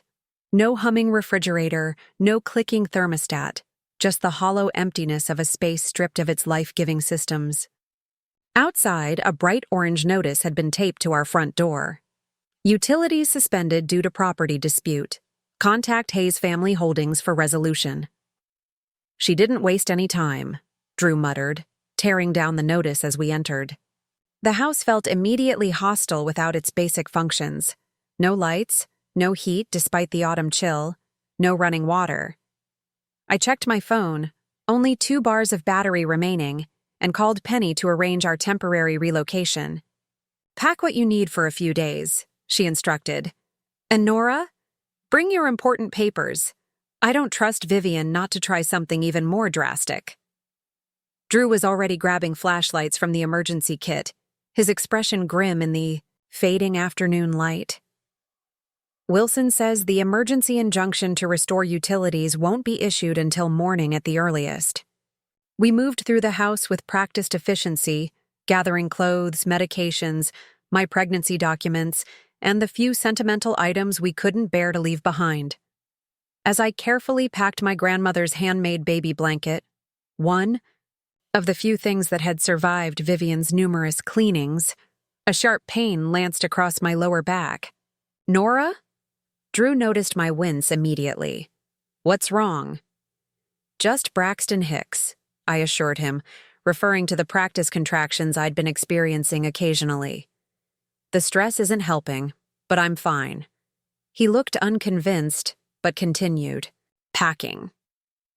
When he disappeared upstairs to gather toiletries, I sank onto our couch, breathing deeply through another wave of discomfort. I was only at 34 weeks, too early for real labor. Just stress and dehydration, I told myself. The baby kicked reassuringly, as if agreeing with my self-diagnosis. As twilight deepened outside our windows, the house transformed into a landscape of shadows and unfamiliar silhouettes. This place that should have represented our fresh start, our family's foundation, now felt like a battleground. Each room marked by Vivian's interference, each surface bearing the memory of some boundary crossed. "I think that's everything essential," Drew said, returning with our toiletry bags. "Penny said she'd be here in 15 minutes. I nodded, still focused on my breathing. "Did you get the copy of the deed and Harriet's documents?" "All in my briefcase," he confirmed, sitting beside me. "How are you feeling, really?" Before I could answer, headlights swept across our front windows as a vehicle pulled into our driveway. "That was fast," I remarked, assuming Penny had arrived early. But it wasn't Penny's pickup truck illuminating our walkway. It was Vivian's luxury sedan. "What now?" Drew muttered, moving to the window. "She's got someone with her." I joined him, peering through the glass to see Vivian emerging from her car, followed by a middle-aged man in a uniform I didn't recognize. "That's not Bernard," I observed. "No," Drew agreed, his voice tight. "That's a sheriff's deputy." My heart raced as they approached our front door. What new tactic was this? Had she actually filed some kind of charges against us? The doorbell rang, its chime somehow more ominous in the darkened house. Drew opened the door, positioning himself slightly in front of me in a protective stance. "Mom?" he acknowledged coldly, then nodded to the officer. "Deputy." "Mr. Hayes." The deputy began formally. "I'm here to execute an eviction notice for this property, filed by Hayes Family Holdings, LLC. "Eviction?" I echoed in disbelief, one hand instinctively cradling my belly. "That's impossible. We're the legal owners." "According to the documentation I've been provided," the deputy continued, "you've been renting this property from Hayes Family Holdings, and you're now in violation of the rental agreement due to unauthorized modifications and non-payment of appropriate fees." Vivian stood slightly behind the officer, her expression a perfect mask of regretful concern. "I tried to resolve this amicably," she said, addressing her words to the deputy rather than to us. "But they've left me no choice. The property is being damaged, and as the responsible party, I have obligations to protect the asset." Drew's voice remained remarkably steady. "Deputy, there's been a misunderstanding. We purchased this home, not rented it. We have documentation proving ownership and evidence of fraudulent activity by Hayes Family Holdings." "Son, I understand this is upsetting," the deputy replied, his tone suggesting he'd handled many such domestic disputes. "But I have a court order here requiring you to vacate the premises immediately. You can contest it through proper legal channels, but tonight, you need to gather your essential belongings and leave." I felt lightheaded, another pain radiating across my back. This couldn't be happening. Not now, with our daughter due in just 6 weeks. Not like this, forced out of our home by the woman who should have been supporting us. "Deputy," I managed, fighting to keep my voice from shaking. "I'm 34 weeks pregnant. We've had our utilities shut off without notice. Surely there must be some provision for—" "Which is precisely why immediate relocation is in your best interest," Vivian interjected smoothly. "A house without utilities is no place for a woman in your condition. I've arranged a hotel room for tonight while this unfortunate situation is resolved." The calculation behind her generosity was transparent. Separate us, isolate Drew from my influence, regain control through forced gratitude. The same tactics she'd employed throughout our relationship, just escalated to a new level of audacity. "We have alternate arrangements," Drew stated firmly, "and we'll be contesting this eviction immediately. Our attorney is already filing emergency motions regarding the utilities." The deputy shifted uncomfortably. "I understand, sir, but the order is still valid until contested. I need to ask you to— He was interrupted by the arrival of another vehicle, Penny's pickup truck, rumbling into the driveway like cavalry arriving at the last moment. My sister emerged, taking in the scene with one quick, assessing glance before striding toward us. "What's going on here?" she demanded, positioning herself beside me. "Ma'am, I'm executing an eviction order," the deputy began. "No, you're not," came another voice, Wilson Delgado's, as he emerged from the passenger side of Penny's truck. "Not until you've reviewed this emergency stay." He handed the deputy a document bearing an official court seal. "Filed electronically and approved by Judge Mercer 20 minutes ago. You'll find everything in order." The deputy examined the document, his expression shifting from obligation to uncertainty. "This appears to be valid, but I'll need to call this in to confirm." As he stepped away to make his call, Vivian's composed facade cracked. "This is ridiculous," she hissed at Wilson. "You can't possibly have secured a stay this quickly." "Judge Mercer takes a special interest in cases involving potentially fraudulent evictions of pregnant women," Wilson replied calmly, "particularly when presented with evidence of document falsification and utility tampering." The deputy returned, his manner notably different. "The stay is confirmed," he told us. "The eviction is suspended pending further judicial review." Vivian's face contorted with barely controlled rage. "This is absurd. They're damaging my property." "They have no right to—" "Mrs. Hayes," the deputy cut in, "I strongly suggest you leave these premises now. The stay order mentions potential harassment concerns." For a moment, I thought she might actually lose control completely. Her hands clenched into fists, color flooding her normally composed features. Then, with visible effort, she reassembled her mask. "This isn't over," she said quietly, addressing Drew rather than me. Not by a long shot. As her car pulled away, I sagged against Drew, another contraction, stronger this time, rippling across my abdomen. "Nora?" Penny's voice sharpened with concern. "I think," I said carefully, "we might need to go to the hospital instead of your apartment." Drew's face paled. "The baby? It's too early." "Probably just stress," I assured him, though I was less convinced than before. But better safe than sorry. As Penny helped me to her truck, I looked back at our house. Dark, contested, transformed from dream home to battleground. Yet somehow, standing firm against Vivian's most extreme measures had changed something fundamental in how I viewed the situation. This wasn't just about property rights or legal ownership anymore. It was about reclaiming our power to define our own lives, to establish our own boundaries. Whether or not we ultimately kept this particular house, we had already begun building something more important. A family strong enough to withstand Vivian's manipulations. And that transformation, I realized as we drove toward the hospital, was the true foundation we needed for our daughter's future. The hospital's triage room was a stark contrast to our darkened house, blindingly bright, antiseptic, and filled with the steady beeping of monitors tracking both my vitals and our daughter's heartbeat. After an hour of observation, the doctor confirmed what I'd suspected. "False labor," she explained, reviewing the contraction monitor. "Brought on by dehydration and stress. Your body's sending warning signals, Mrs. Hayes." "So the baby's okay?" Drew asked, gripping my hand tightly. "Perfectly fine," the doctor assured us. "Strong heartbeat, good movement. But," she added, fixing me with a stern look, "you need to minimize stress for the next 6 weeks. Preterm labor is a real risk in high-stress situations." After receiving IV fluids and strict instructions to rest, I was discharged near midnight.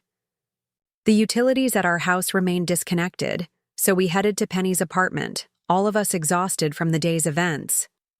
"You take the bedroom," Penny insisted, already converting her couch into a makeshift bed for herself. "I've put fresh sheets on everything." I was too tired to argue, collapsing onto her bed while Drew brought in our hastily packed bags. Just before I drifted off, I heard his phone chime with a message. "Who's texting at this hour?" I murmured sleepily. Drew stared at his screen, his expression unreadable in the dim light. "It's from Mom." I forced myself back to alertness. What does she want now? "To meet tomorrow," he said, sitting heavily on the edge of the bed. "Just her and me. She says she's ready to end this painful situation once and for all." Warning bells rang in my mind. It's another manipulation. She's trying to isolate you, get you alone where she can work on your emotions without anyone interfering. "I know," he sighed, setting the phone aside. "But what if this is our chance to finally resolve everything? What if she's genuinely ready to surrender? After what she pulled today?" I shook my head. She had us evicted, Drew. She claimed we were renters and filed false documents with the sheriff's department. That's not someone preparing to surrender. He lay down beside me, staring at the ceiling. "You're right. But I need to end this, Nora. For you, for the baby, for all of us. I can't keep fighting her while you're at risk of preterm labor." "We'll end it together," I insisted, taking his hand. "That's the only way this works. As a united front. The moment she gets you alone, she'll deploy every emotional weapon in her arsenal." Drew was quiet for a long moment. What if I recorded the conversation? Brought Wilson's associate as a witness? She'd still think she was getting what she wanted, me alone, but I'd have protection from her manipulations. The idea had merit. Wilson did say her next move would be desperate. Maybe we can use that desperation to our advantage. We spent the next hour formulating a plan, finally falling asleep as dawn began to lighten Penny's bedroom curtains. Morning came too quickly, with Wilson arriving at 8 a.m. to discuss strategy. "Recording the conversation is smart," he agreed, "but having a witness is even better. My associate Clara can accompany you as your legal advisor. Not threatening enough to send Vivian running, but sufficient to keep everything above board." "What about the utilities at our house?" I asked. "And the eviction attempt?" "The utilities should be restored by noon today per the judge's order," Wilson explained. "And I've filed a formal complaint about the fraudulent eviction. The sheriff's department is not happy about being misled." Drew nodded, checking his watch. "Mom wants to meet at 10 a.m. at Bernard's office." "Not neutral territory," Wilson noted with a frown. "She's ensuring home field advantage." "I'll be careful," Drew promised. "Clara will have the documents ready if Mom actually agrees to surrender her claims." "Everything prepared," Wilson confirmed.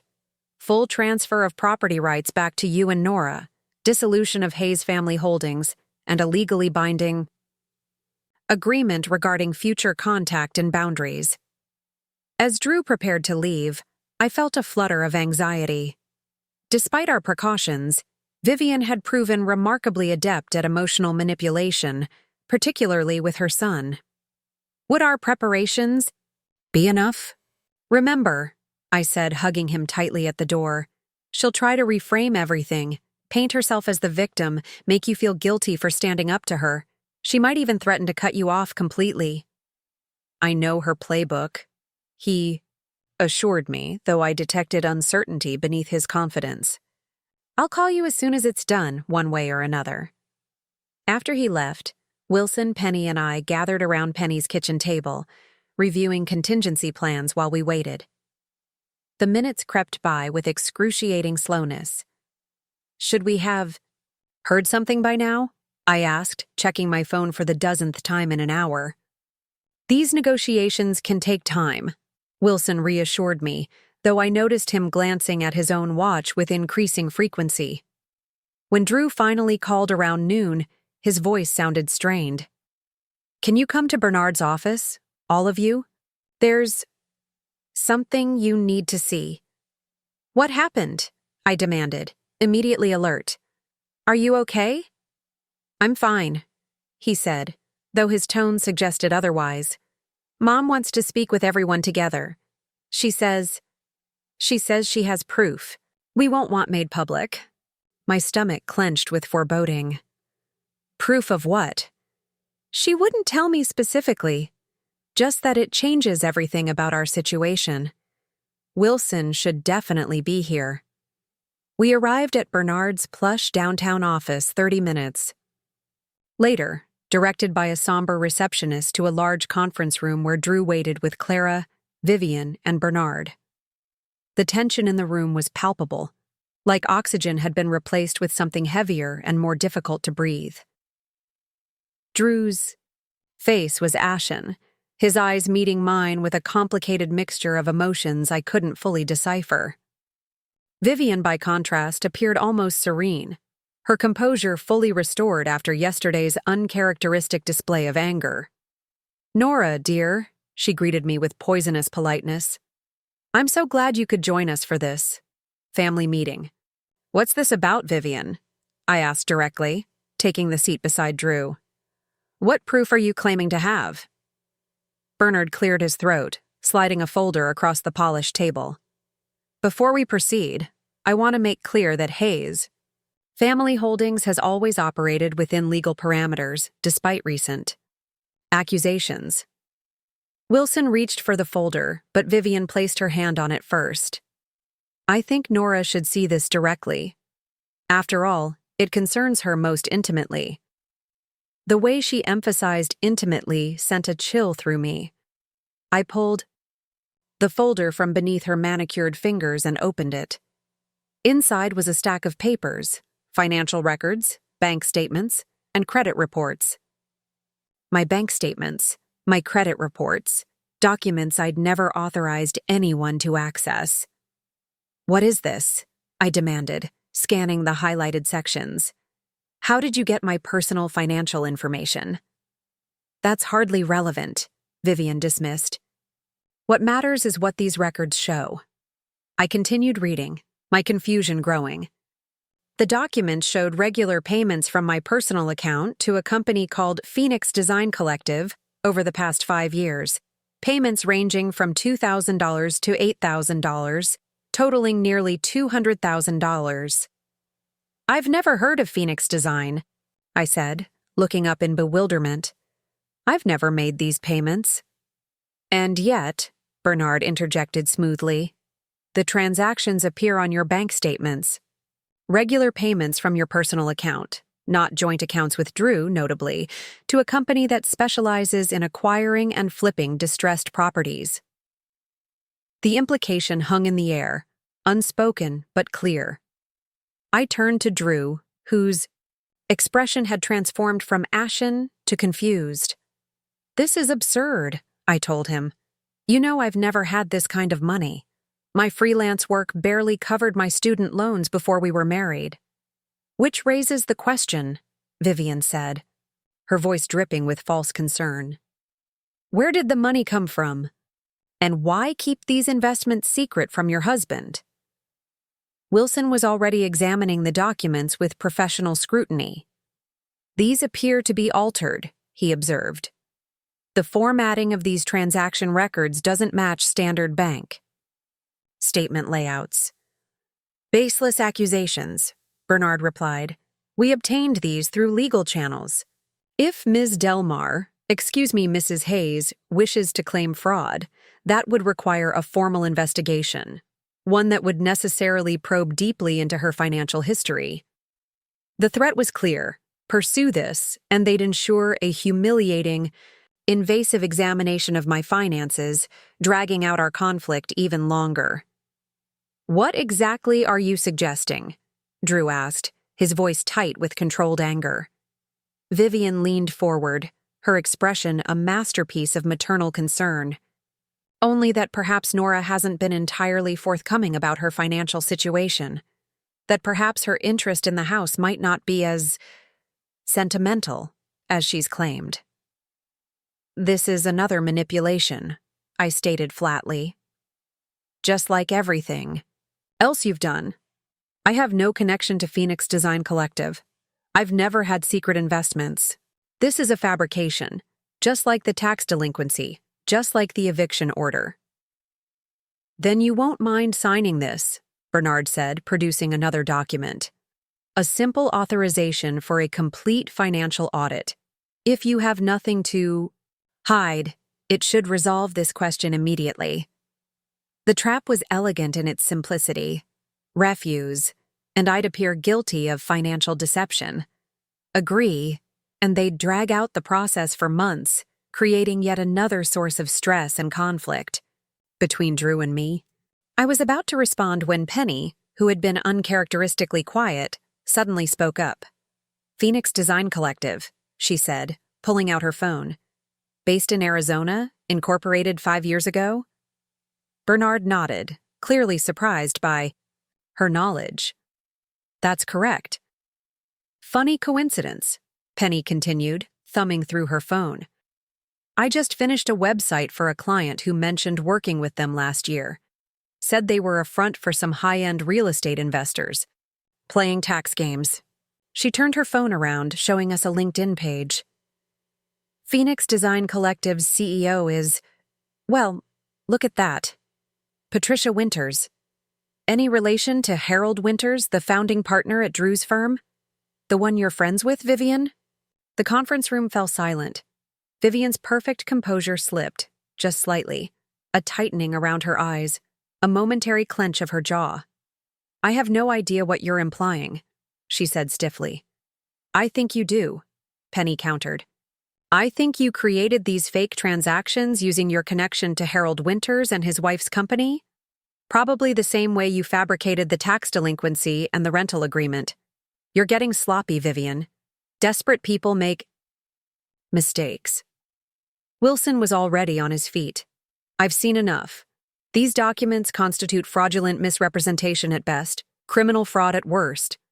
We'll be filing formal complaints with the state bar regarding Mr. Bernard's conduct and pursuing all available legal remedies for this latest attempt at manipulation.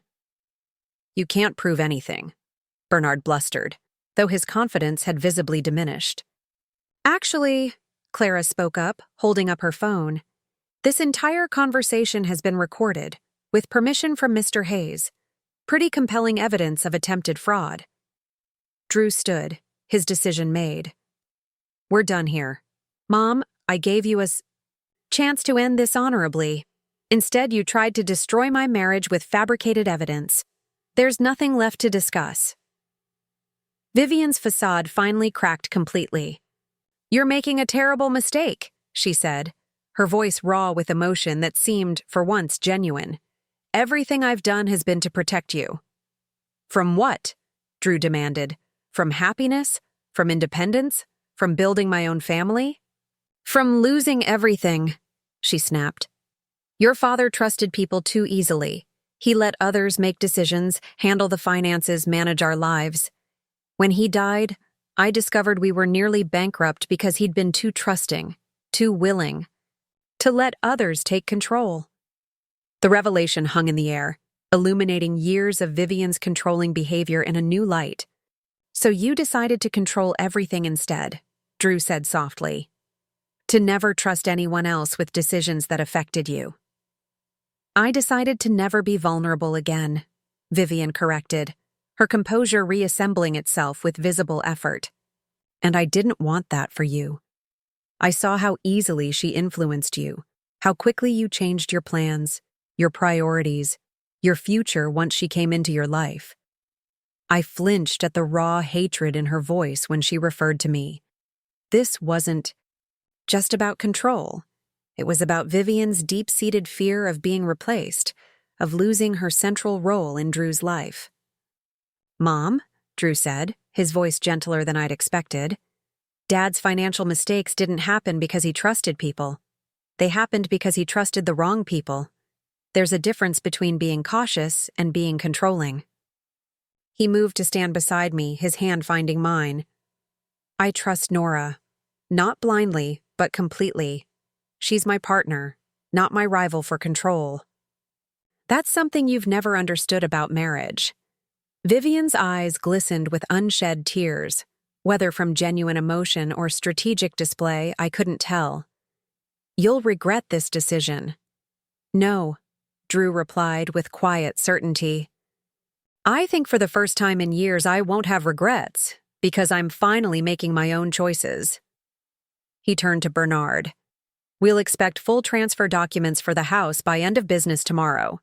Complete dissolution of Hayes family, holdings, and a notarized statement acknowledging that all claims against us were fraudulent." "Or?" Bernard challenged, though without much conviction. Wilson answered for us. "Or we proceed with criminal charges for fraud, document falsification, unauthorized access to financial records, and abuse of legal process. The district attorney's office has already expressed interest in the falsified eviction order." As we gathered our belongings to leave, Vivian made one final attempt. "Drew," she called, her voice breaking slightly. "If you walk out that door, we're finished. Do you understand? I won't be there when this all falls apart." Drew paused at the threshold, turning back to face his mother. "That's your choice, Mom. Just like this was your choice. For what it's worth, I hope someday you understand the difference between loving someone and controlling them." The door closed behind us with quiet finality. In the hallway, Drew pulled me into a tight embrace, his whole body trembling with emotion. "Are you okay?" I whispered against his shoulder.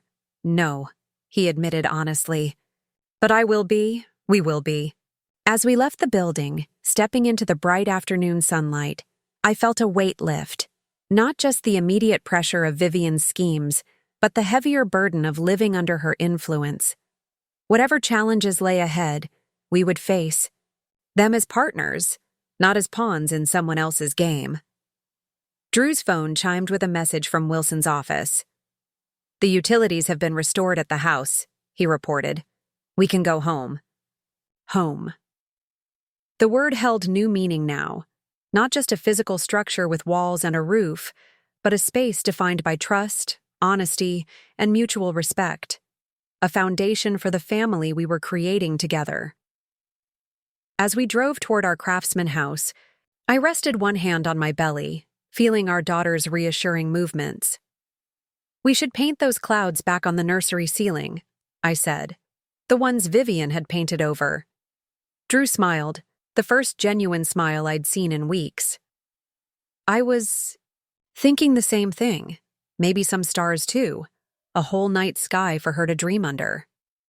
For the first time since discovering Vivian's manipulations, the future stretched before us clear and open. Not without challenges, but free from the shadow that had darkened our lives for so long.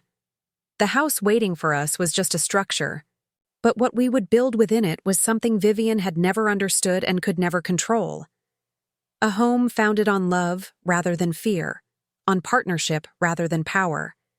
6 weeks later, as the first snowfall of winter dusted our craftsman's roof with crystalline white, I sat in the newly finished nursery, admiring the night sky Drew had painted across the ceiling. Stars of varying sizes twinkled against a deep, blue background, constellations carefully researched and precisely positioned, with the cloud formations I'd originally envisioned floating dreamily among them. "Perfect timing," I told our daughter, who squirmed beneath my palm. "You waited until everything was ready." My due date had arrived exactly on schedule, the contractions beginning in the early morning hours with gentle regularity. Unlike the false labor scare, these pains built steadily, unmistakably announcing the imminent arrival of our daughter. Drew appeared in the doorway, car keys in hand, hospital bag over his shoulder. "How are you doing? Ready to go?" I nodded, allowing him to help me from the rocking chair we'd restored together. One of many projects we'd completed in the weeks since reclaiming our home. Each renovation, each decoration choice, each piece of furniture had become a declaration of independence, a conscious reclaiming of the space that had nearly been taken from us. The transformation wasn't just physical.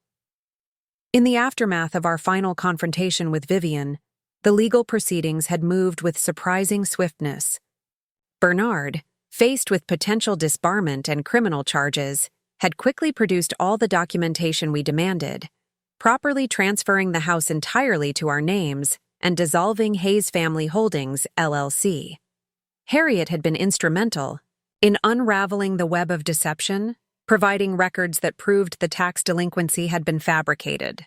The sheriff's department had formally apologized for the attempted eviction, launching an internal investigation into how such fraudulent documents had made it through their verification process. As for Vivian, she had maintained her promise to cut contact completely. Her house had been listed for sale 2 weeks after our confrontation, and according to mutual acquaintances, she had moved to Arizona, perhaps not coincidentally, the home state of Phoenix Design Collective. Contraction? Drew asked, noticing my sudden intake of breath. I nodded, focusing on my breathing until the wave passed. 7 minutes apart now. Definitely time to go. The drive to the hospital was surreal, the same route we'd taken during the false labor. Scare, but with an entirely different emotional landscape. No fear, no stress, just anticipation and the peaceful knowledge that whatever challenges lay ahead, we would face them together. Penny met us at the hospital entrance, camera in hand, to document our daughter's arrival. "How's my favorite mama to be?" she greeted, hugging me awkwardly around my enormous belly. "Ready," I replied simply, pausing as another contraction built and receded. The next 12 hours passed in the intense focus of labor, the world narrowing to breath, pain, rest, repeat.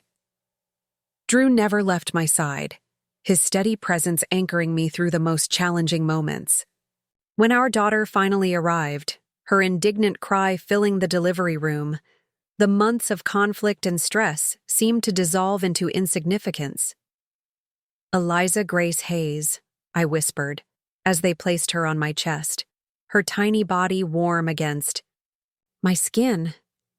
We'd chosen the name together, Grace for my grandmother, Eliza simply because we loved it. Notably absent was any family name from Vivian's side, a small but deliberate choice that signified our new beginning. Drew's eyes glistened as he touched her delicate fingers. "She's perfect," he murmured, awe evident in his voice. "Absolutely perfect." Penny captured the moment with her camera, then quietly excused herself to get coffee, though I suspected she simply wanted to give us privacy for these first precious moments as a family of 3. "I've been thinking," Drew said, perching carefully on the edge of the hospital bed beside us, "about the deed. The original deed that started everything." I looked up from Eliza's perfect face, curious. "What about it?" "That inheritance clause, the one that said all partial ownership interests revert to the original joint tenants if the right of first refusal isn't honored." He stroked Eliza's downy head with gentle fingers. "I want to add something similar to our will. Something that protects Eliza's inheritance from being manipulated or controlled by others." The parallel wasn't lost on me. "A surprise waiting in the deed," I said softly. "Protection built into the foundation." "Exactly." He met my eyes, his expression serious. "I don't want her to ever experience what we went through. I want her legacy to be security, not control." I nodded, understanding completely. "We'll build those protections, not just legally, but in how we raise her, teaching her to recognize manipulation, to value independence, to understand the difference between love and control." Eliza yawned dramatically, her tiny fists clenching and unclenching against my skin. Both of us laughed at her perfect timing. "I think she approves," Drew said. 2 days later, we brought Eliza home to the house that had become a symbol of our resilience. Penny had been busy in our absence, hanging a hand-painted welcome banner across the porch and filling the refrigerator with prepared meals for the challenging days ahead. As we crossed the threshold, Eliza bundled securely in my arms, I was struck by how different the house felt from when we'd first purchased it. Gone were Vivian's cream and sage color schemes, replaced by the vibrant blues and yellows we'd originally chosen. The furniture had been rearranged according to our preferences, the artwork selected to reflect our tastes, the entire space reconfigured to support our growing family. "Welcome home, Eliza," Drew said, taking her from me so I could rest on the couch. "Your very first home." "Hopefully not the last," I remarked, settling into the cushions with a grateful sigh. "I've been thinking about that too. This house will always be special.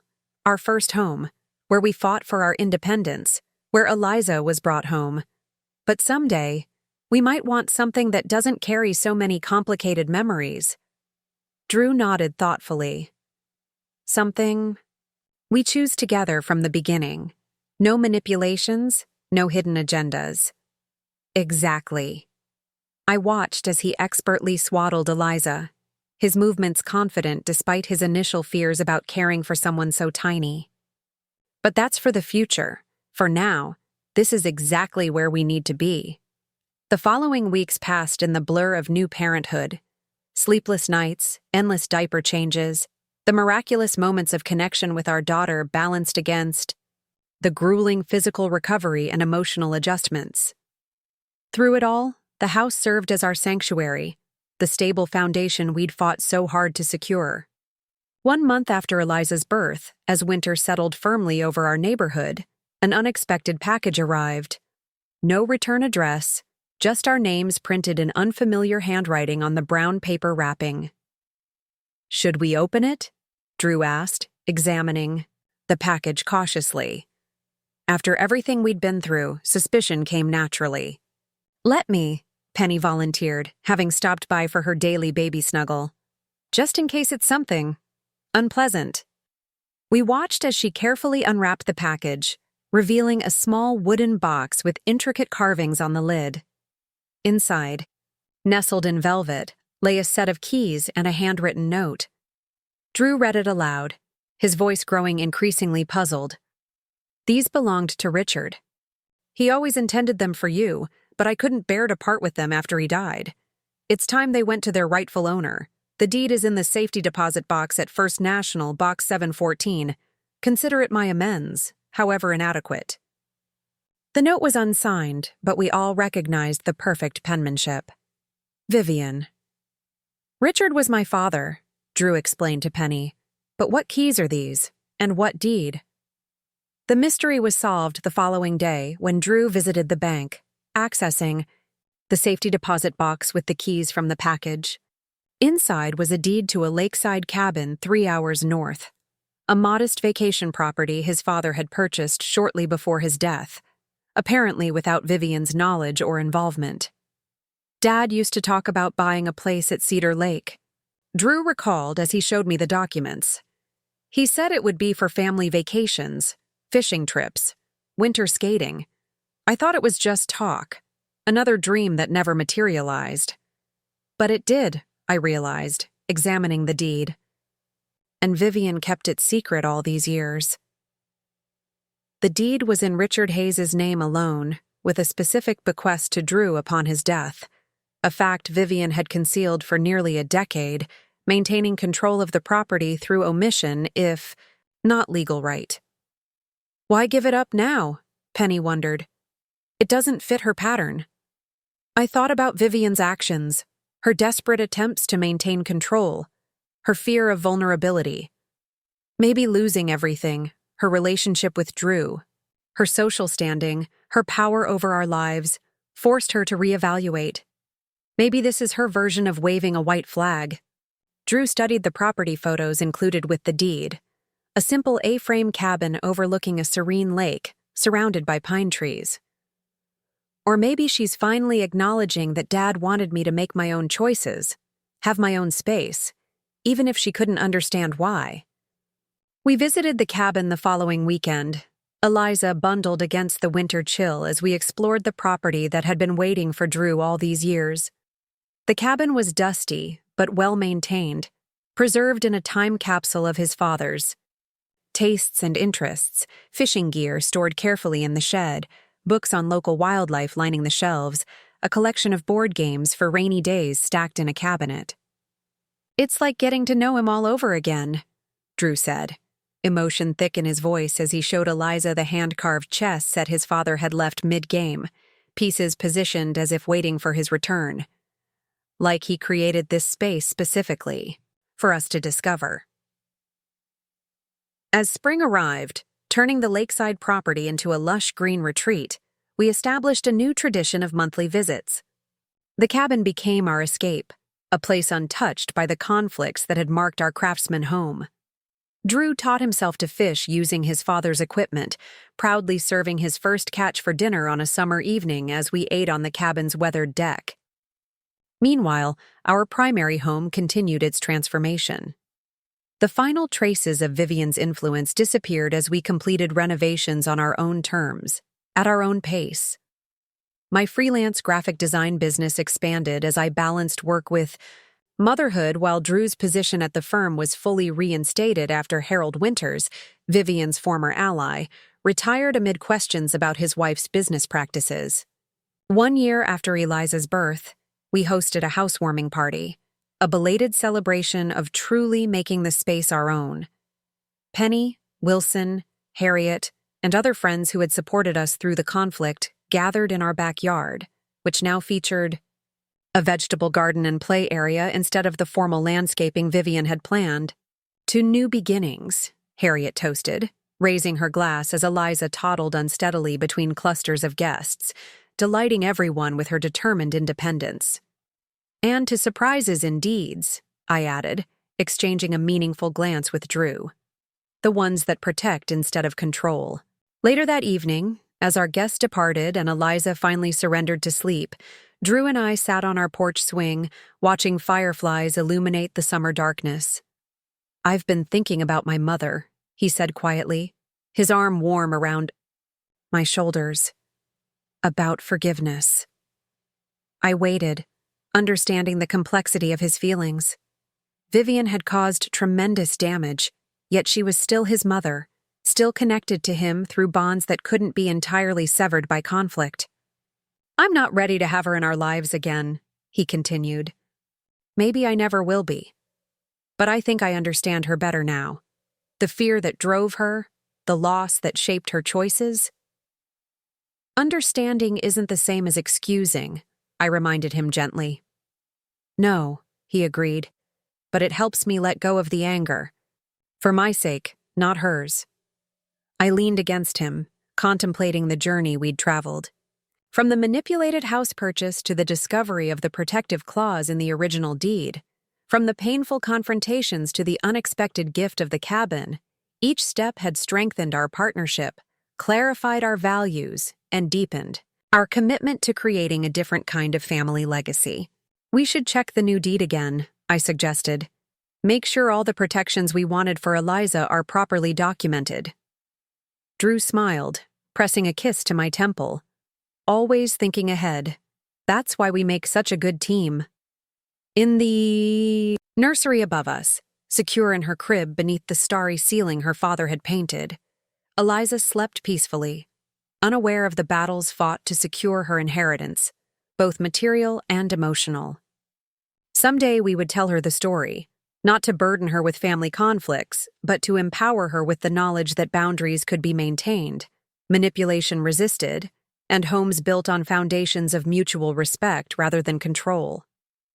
The deed that had once been weaponized against us now served as protection for her future, a surprise waiting not just in the legal language, but in the legacy of resilience her parents had created. A legacy built not from bricks and timber, but from hard-won wisdom about what truly makes a house into a home. 3 years passed in the rhythm of ordinary family life, Eliza's first steps giving way to running, babbling evolving into complete sentences, and the craftsman house adapting to accommodate a curious, energetic toddler. Those years brought professional growth as well. My graphic design business had expanded to include 3 part-time employees, while Drew had been promoted to senior partner at his firm, his reputation untarnished by Vivian's earlier machinations. The lake cabin became our seasonal retreat, a place where Eliza learned to swim, Drew perfected his fishing technique, and I found unexpected inspiration for a children's book series about a little girl's adventures in the woods. Life settled, into a comfortable pattern, the trauma of our property battle fading into something we discussed less frequently, though its lessons remained embedded in our choices. Until a certified letter arrived on a crisp autumn morning, bearing the return address of a law firm we didn't recognize. Moretti and Associates, Drew read, examining the envelope cautiously. Based in Phoenix. A flicker of unease passed between us. Phoenix, where Vivian had relocated after our confrontation. Open it, I urged, watching Eliza arrange her blocks into increasingly complex structures on our living room floor, blissfully, unaware of the sudden tension. Inside was a formal legal notification that managed to be simultaneously cryptic and alarming. Regarding the estate of Vivian Eleanor Hayes, your presence is requested for the reading of the will on October 17th at our offices in Phoenix, Arizona. Drew sat heavily on the couch, the letter trembling slightly in his hands. She's dead. His voice carried no obvious emotion, neither grief nor relief, just a flat statement of fact that nonetheless contained multitudes. I sat beside him, one hand on his knee, waiting for him to process the news. How do you feel? I asked finally, when the silence had stretched long enough. I don't know, he admitted, still staring at the letter. I haven't spoken to her in 3 years. Hadn't seen her since that day at Bernard's office. She was already gone in most ways that mattered. I nodded, understanding the complexity of his position. The woman who had tried to destroy our marriage, who had manipulated and schemed to control our lives, was also the mother who had raised him after his father died, who had attended his graduations and celebrated his achievements, who had, in her own misguided way, believed she was protecting him. We don't have to go, I offered. We could ask for a copy of the will, handle everything remotely. Drew shook his head slowly. No, I need to see this through. Properly. His gaze shifted to Eliza, now singing softly to herself as she constructed an elaborate block tower. But not with her. I don't want Eliza involved in any of this. Penny readily agreed to stay with Eliza, while we traveled to Phoenix, her characteristic bluntness providing unexpected comfort. If this is some final manipulation from beyond the grave, you two will handle it together, she declared. You've faced worse. The flight to Phoenix gave us time to prepare mentally, to discuss contingencies for whatever awaited us. Drew researched Moretti and Associates, discovering they specialized in estate law with an impeccable reputation. Not the type of firm that would participate in dubious schemes. Maybe this really is just a standard will reading, I suggested as our plane began. It's descent, the Arizona desert stretching endlessly below us. She had to leave her assets to someone. Drew's expression remained guarded. Nothing was ever simple with my mother. I doubt that's changed, even in death.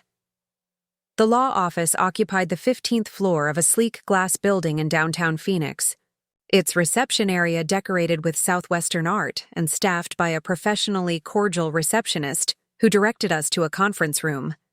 The others are already waiting, she informed us. Mr. Moretti will be with you shortly. Others? I exchanged a glance with Drew, wondering who else Vivian might have included in her final arrangements. We hadn't considered that we wouldn't be the only ones summoned. The conference room contained 4 people seated around a polished table. An elderly couple I didn't recognize, a middle-aged woman with Vivian's distinctive posture, and a young man approximately college-aged who bore a striking resemblance to Drew. Drew, the middle-aged woman rose, her expression a complicated mixture of emotions. You came. Aunt Catherine, Drew acknowledged with evident surprise. I didn't know you'd be here. Introductions followed rapidly. Catherine was Vivian's younger sister, estranged for nearly 20 years for reasons neither would discuss. The elderly couple were Vivian's former neighbors from Oak Ridge, Martin and Edith Carroll, who had apparently maintained correspondence after her relocation. The young man was Jason Hayes, a distant cousin on Drew's father's side whom Vivian had been financially supporting through college. "Mom didn't tell me she was in touch with any of you," Drew admitted, settling into a chair beside me. "That was Vivian's way," Catherine replied with a rueful smile. "Compartmentalizing her relationships, keeping everyone in separate boxes. I only learned she was ill 6 months ago, when she finally reached out after all these years." "Ill?" Drew's face registered shock. "I didn't know she was sick."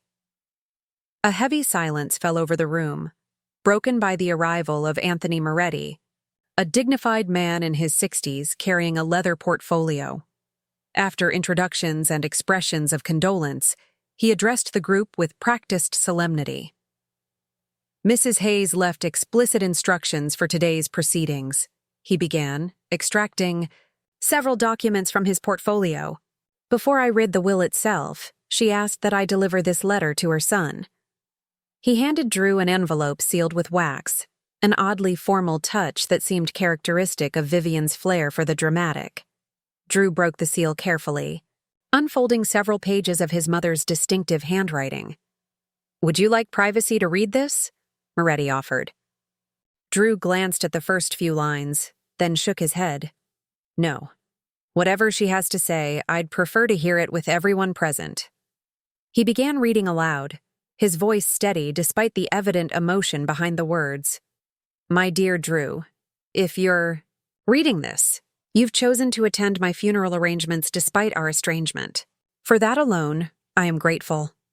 The pancreatic cancer diagnosis came shortly after I moved to Arizona, cruelly ironic timing, as I'd just begun establishing a new life away from everything familiar. The prognosis was never good, but it did provide something invaluable: perspective. Facing mortality has a clarifying effect on one's priorities. In these final months, I've had ample time to reflect on my choices, particularly regarding you and your family. While I cannot undo the damage I've caused, I can at least offer an explanation, inadequate though it may be. After your father died, leaving us with debts I hadn't known existed and a financial future suddenly uncertain, I made a private vow that you would never experience such vulnerability. That you would always be protected, financially secure, able to control your circumstances rather than be controlled by them. What began as maternal protection gradually transformed into something unhealthy. I recognize that now. My fear of losing control, of watching you potentially repeat your father's mistakes, blinded me to the damage I was causing. I couldn't distinguish between protecting you and controlling you, between supporting your choices and dictating them. The Craftsman House represented my greatest failure as a mother. Instead of helping you establish independence, I saw an opportunity to ensure continued influence in your life. I manipulated, deceived, and justified my actions as necessary for your well-being, when they were actually serving my own need for control. I don't expect forgiveness, nor do I deserve it. But I do want you to know that in my final months, as I worked with Catherine to arrange my affairs, I came to understand the gravity of my mistakes. Your wife was right. There is a profound difference between love and control, a distinction I failed to recognize until it was too late.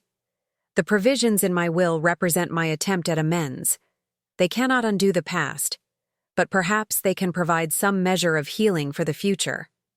Whatever your feelings toward me, anger, resentment, indifference, please know that I am proud of the man you've become despite my interference. The strength you showed in standing up to me, in protecting your family from my manipulations, speaks to a character far stronger than I gave you credit for. Take care of your daughter. Teach her the lessons I failed to learn. And perhaps, someday, tell her that her grandmother, for all her grievous faults, did love her son, even if she expressed that love in all the wrong ways. With regret and enduring love, Mother. Silence filled the room as Drew finished reading, the letter trembling slightly in his hands.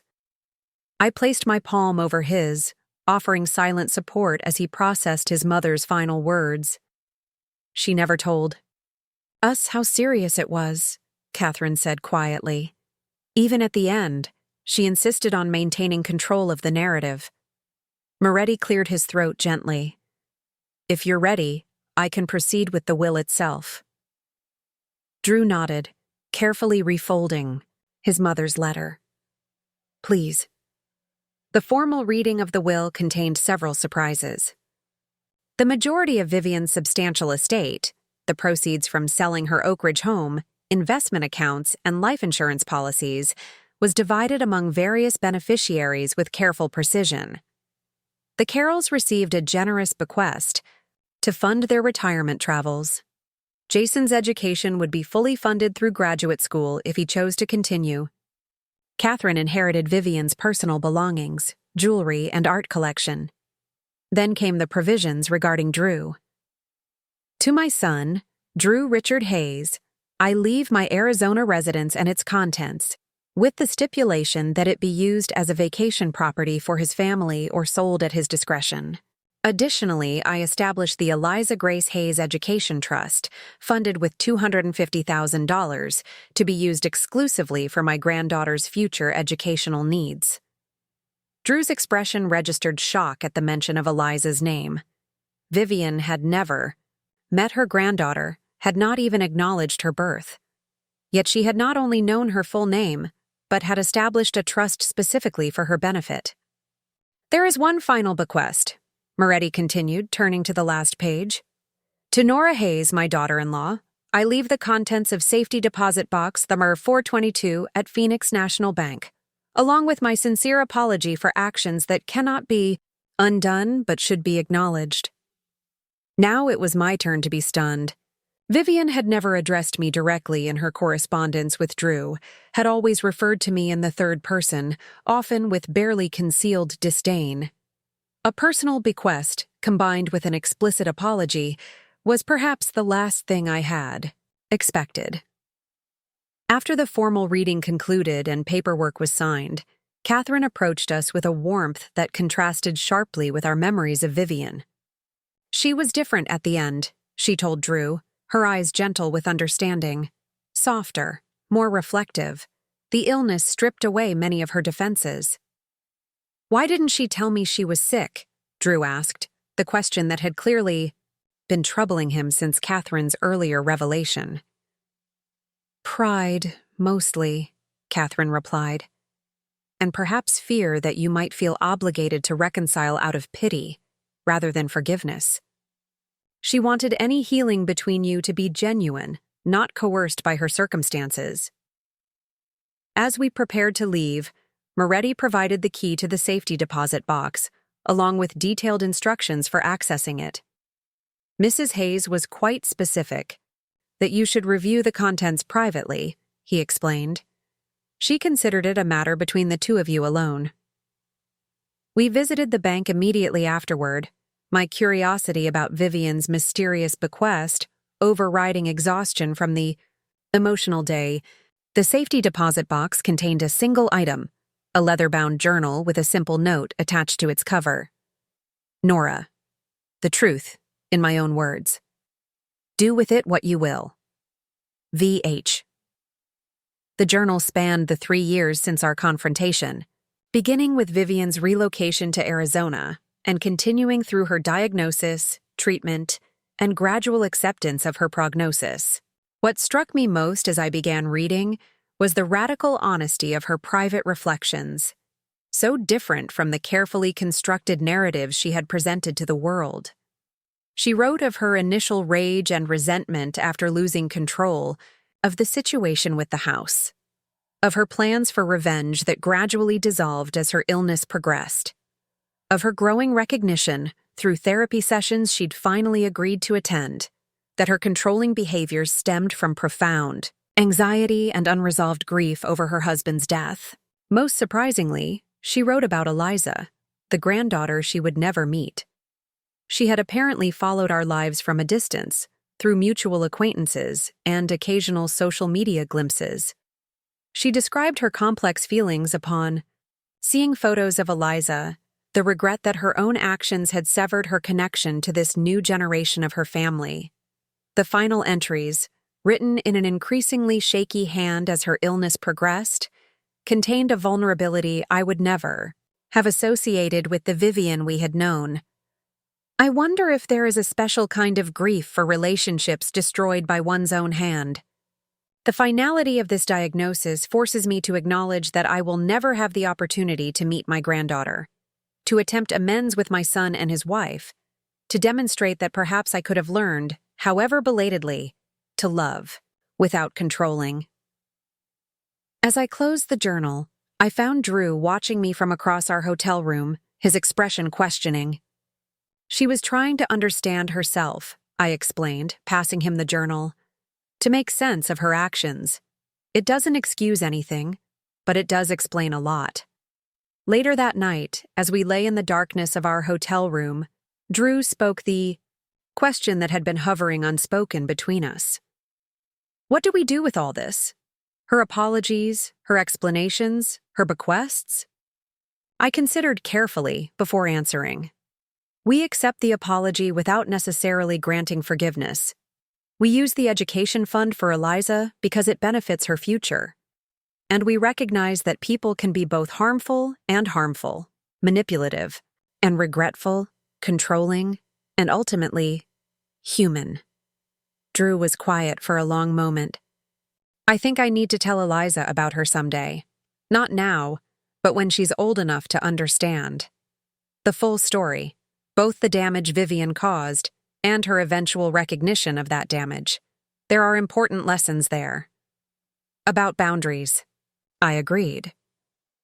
About the difference between love and control. About how even people who hurt us deeply can sometimes, at the very end, attempt to make amends in the only ways left to them.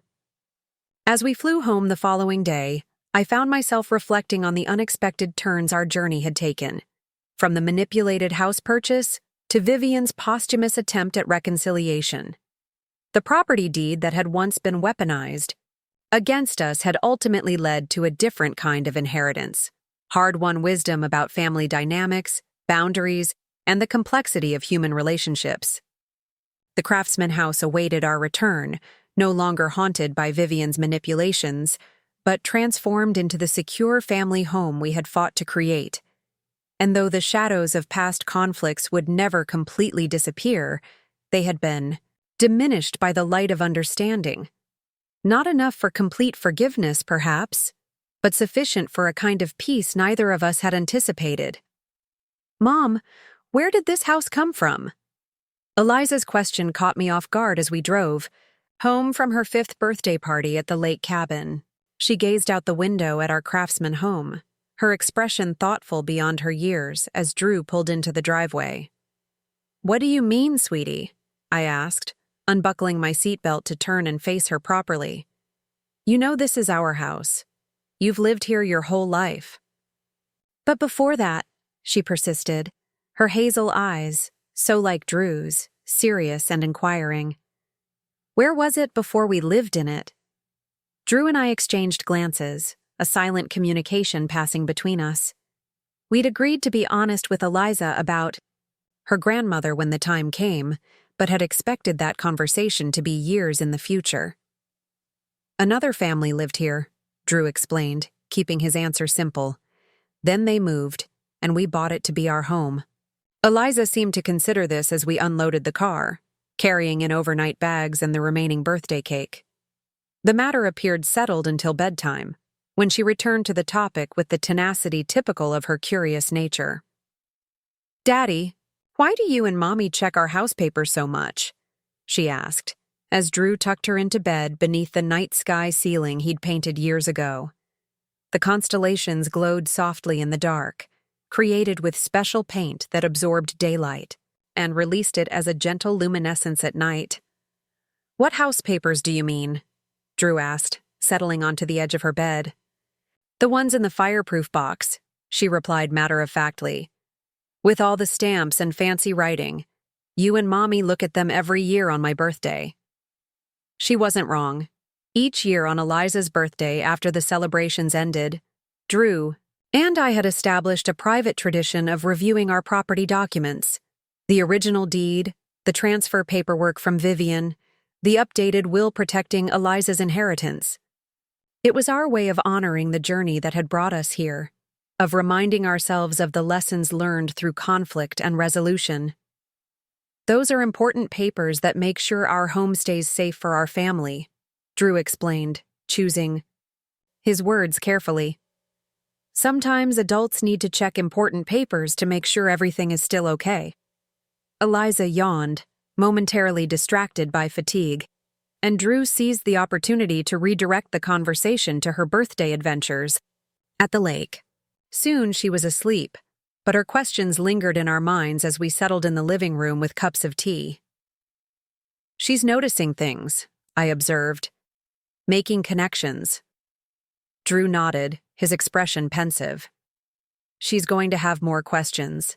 About the house, about my mother, about why she doesn't have a grandmother on my side when her friends all seem to have 2 sets of grandparents. So what do we tell her? And when?" The question had no simple answer. We'd established a family culture of honesty and open communication, but explaining Vivian's manipulations and our subsequent conflict required nuance beyond a 5-year-old's understanding.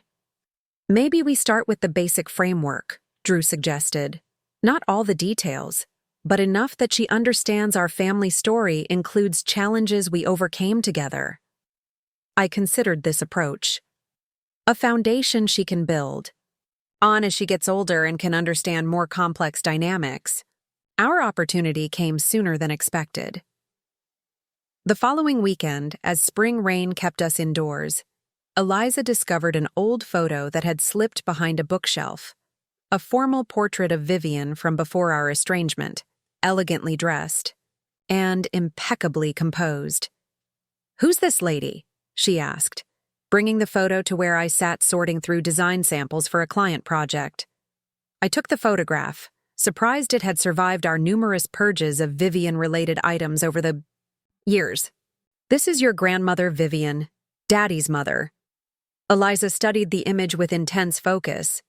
"She looks fancy. Where is she now?"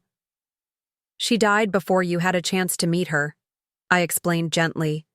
"She lived far away in Arizona." "Was she nice?" The seemingly simple question presented an immediate dilemma. I called for Drew, who joined us from his home office, immediately understanding the situation as he saw the photograph in my hand. "Your grandmother Vivian was complicated," Drew told Eliza, choosing honesty over simplification.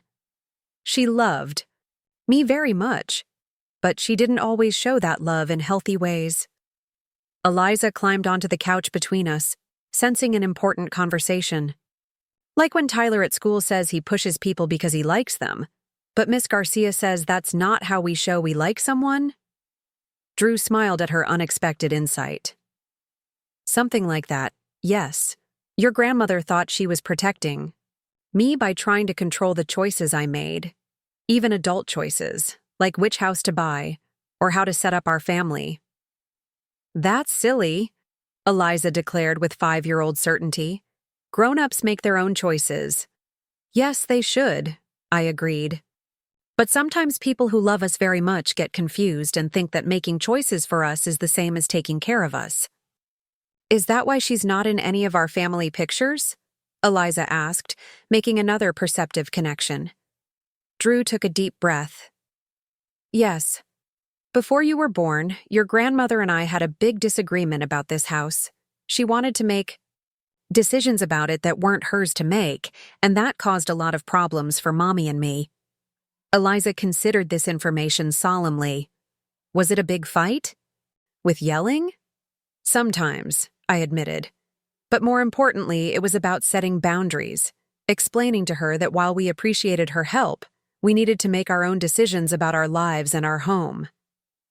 Like when you tell me, I can decorate my own room however I want, but I can't draw on the hallway walls because those are family spaces?" Drew laughed softly at her comparison.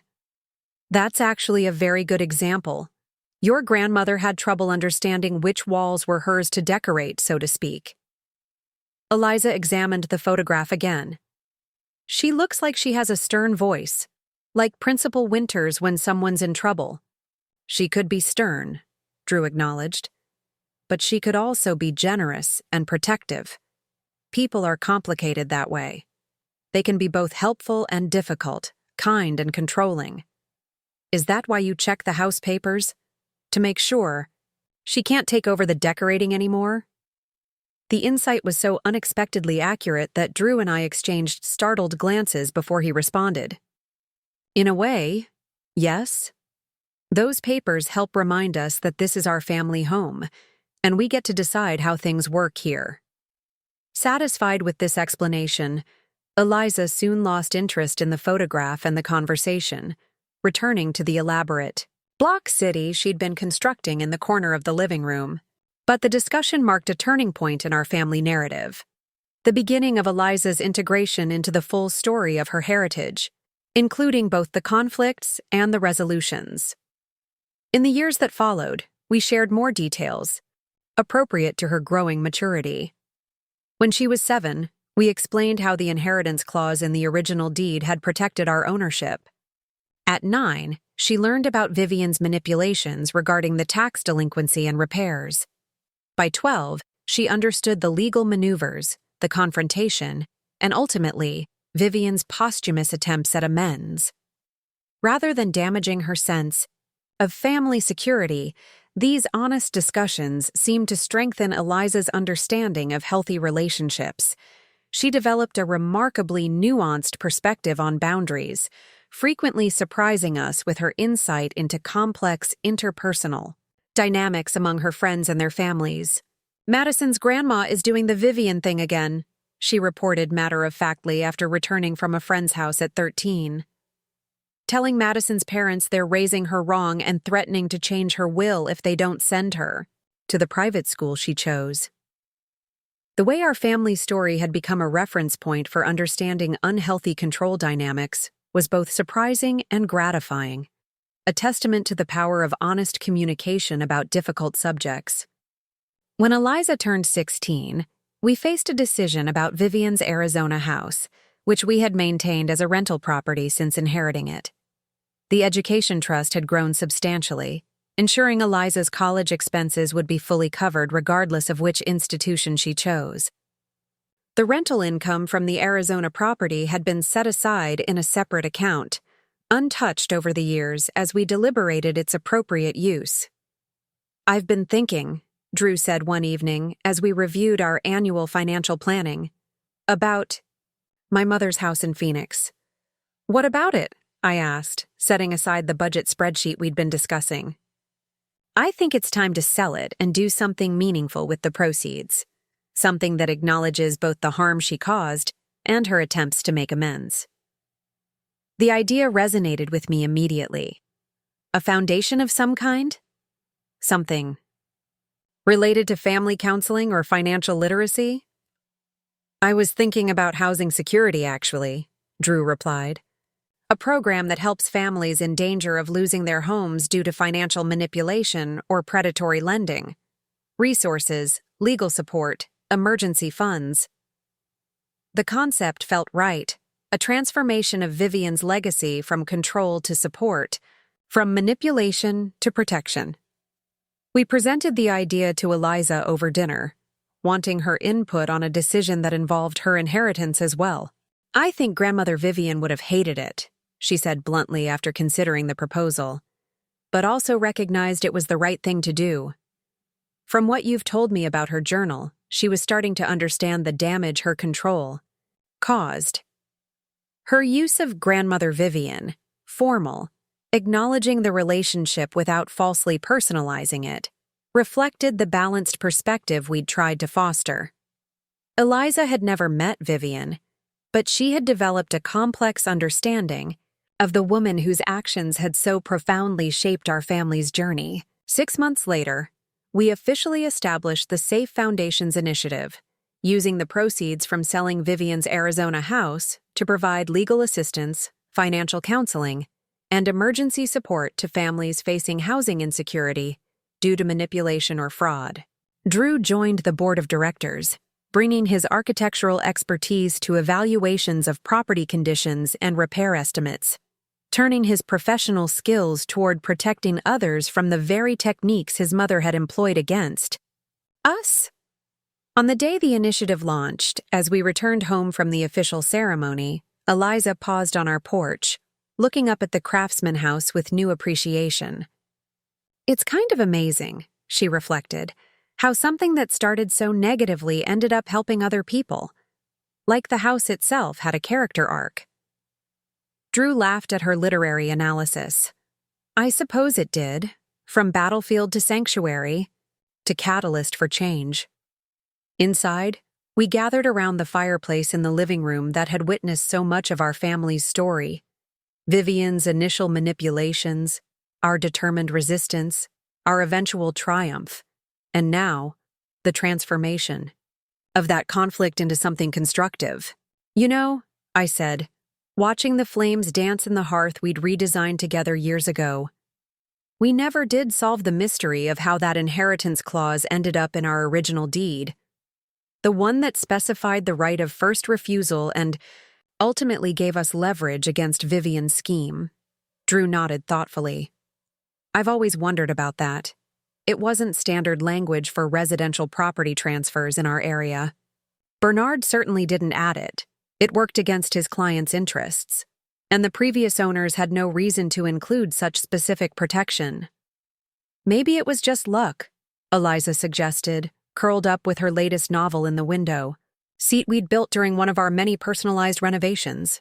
Random legal boilerplate that happened to be exactly what you needed. Maybe, I agreed, though the coincidence had always seemed too perfect to be entirely random. Or maybe someone was looking out for us. Drew's expression softened as he glanced toward the small photograph of his father now displayed on our mantel, a conciliatory gesture following our discovery of the lake cabin and our gradual integration of Richard Hayes's memory into our family narrative. Dad was friends with a real estate attorney, he said quietly. They played golf together every Thursday for years. I always wondered if he might have learned something from those conversations, about protecting assets, about inheritance clauses, about ensuring that property transfers included safeguards. The possibility created a satisfying symmetry that Richard Hayes, who had failed to protect his own family's financial security during his lifetime, might have inadvertently provided the very protection Drew needed years after his death. That the father's relationship with property and legacy had come full circle through the son's struggle and triumph. I like that theory, Eliza declared, closing her book. It makes the whole story feel complete, like everything happened for a reason. As night fell, we found ourselves on the back porch, gazing up at stars emerging in the darkening sky. The same stars Drew had faithfully reproduced on Eliza's nursery ceiling all those years ago. The Craftsman house stood solid behind us, no longer defined by the conflict over its ownership, but by the lives we'd built within its walls. You know, Drew said softly, in all the upheaval with my mother, I sometimes forget to appreciate what we actually accomplished. We didn't just keep the house, we created a home, a real one. I leaned against him, watching Eliza photograph the evening sky with her camera. Her latest passion, documenting the world as she saw it. The deed was just paper. The property was just land and materials. The home was what we built together, choice by choice, day by day. Even through the conflicts, Drew added. Maybe especially through the conflicts. They clarified what really mattered to us. The inheritance that truly mattered wasn't the physical structure, the legal documents, or even the financial assets, but the values we'd developed through adversity, the commitment to honest communication, the recognition of healthy boundaries, the understanding that true love empowers rather than controls. As Eliza rejoined us, showing off her latest photographs with enthusiastic commentary about lighting and composition, I reflected on how our property battle had ultimately given her something more valuable than a house. It had given her a story of resilience, a model of partnership, and a clear-eyed understanding of both the complexity of family relationships and the possibility of transformation. The deed that had once been weaponized against us had become, in the end, not just a legal document, but a legacy of lessons learned and wisdom earned. A foundation stronger than concrete, more lasting than timber, more valuable than any property could ever be. Up next, you've got 2 more standout stories right on your screen. If this one hit the mark, you won't want to pass these up. Just click and check them out. And don't forget to subscribe and turn on the notification bell so you don't miss any upload from us.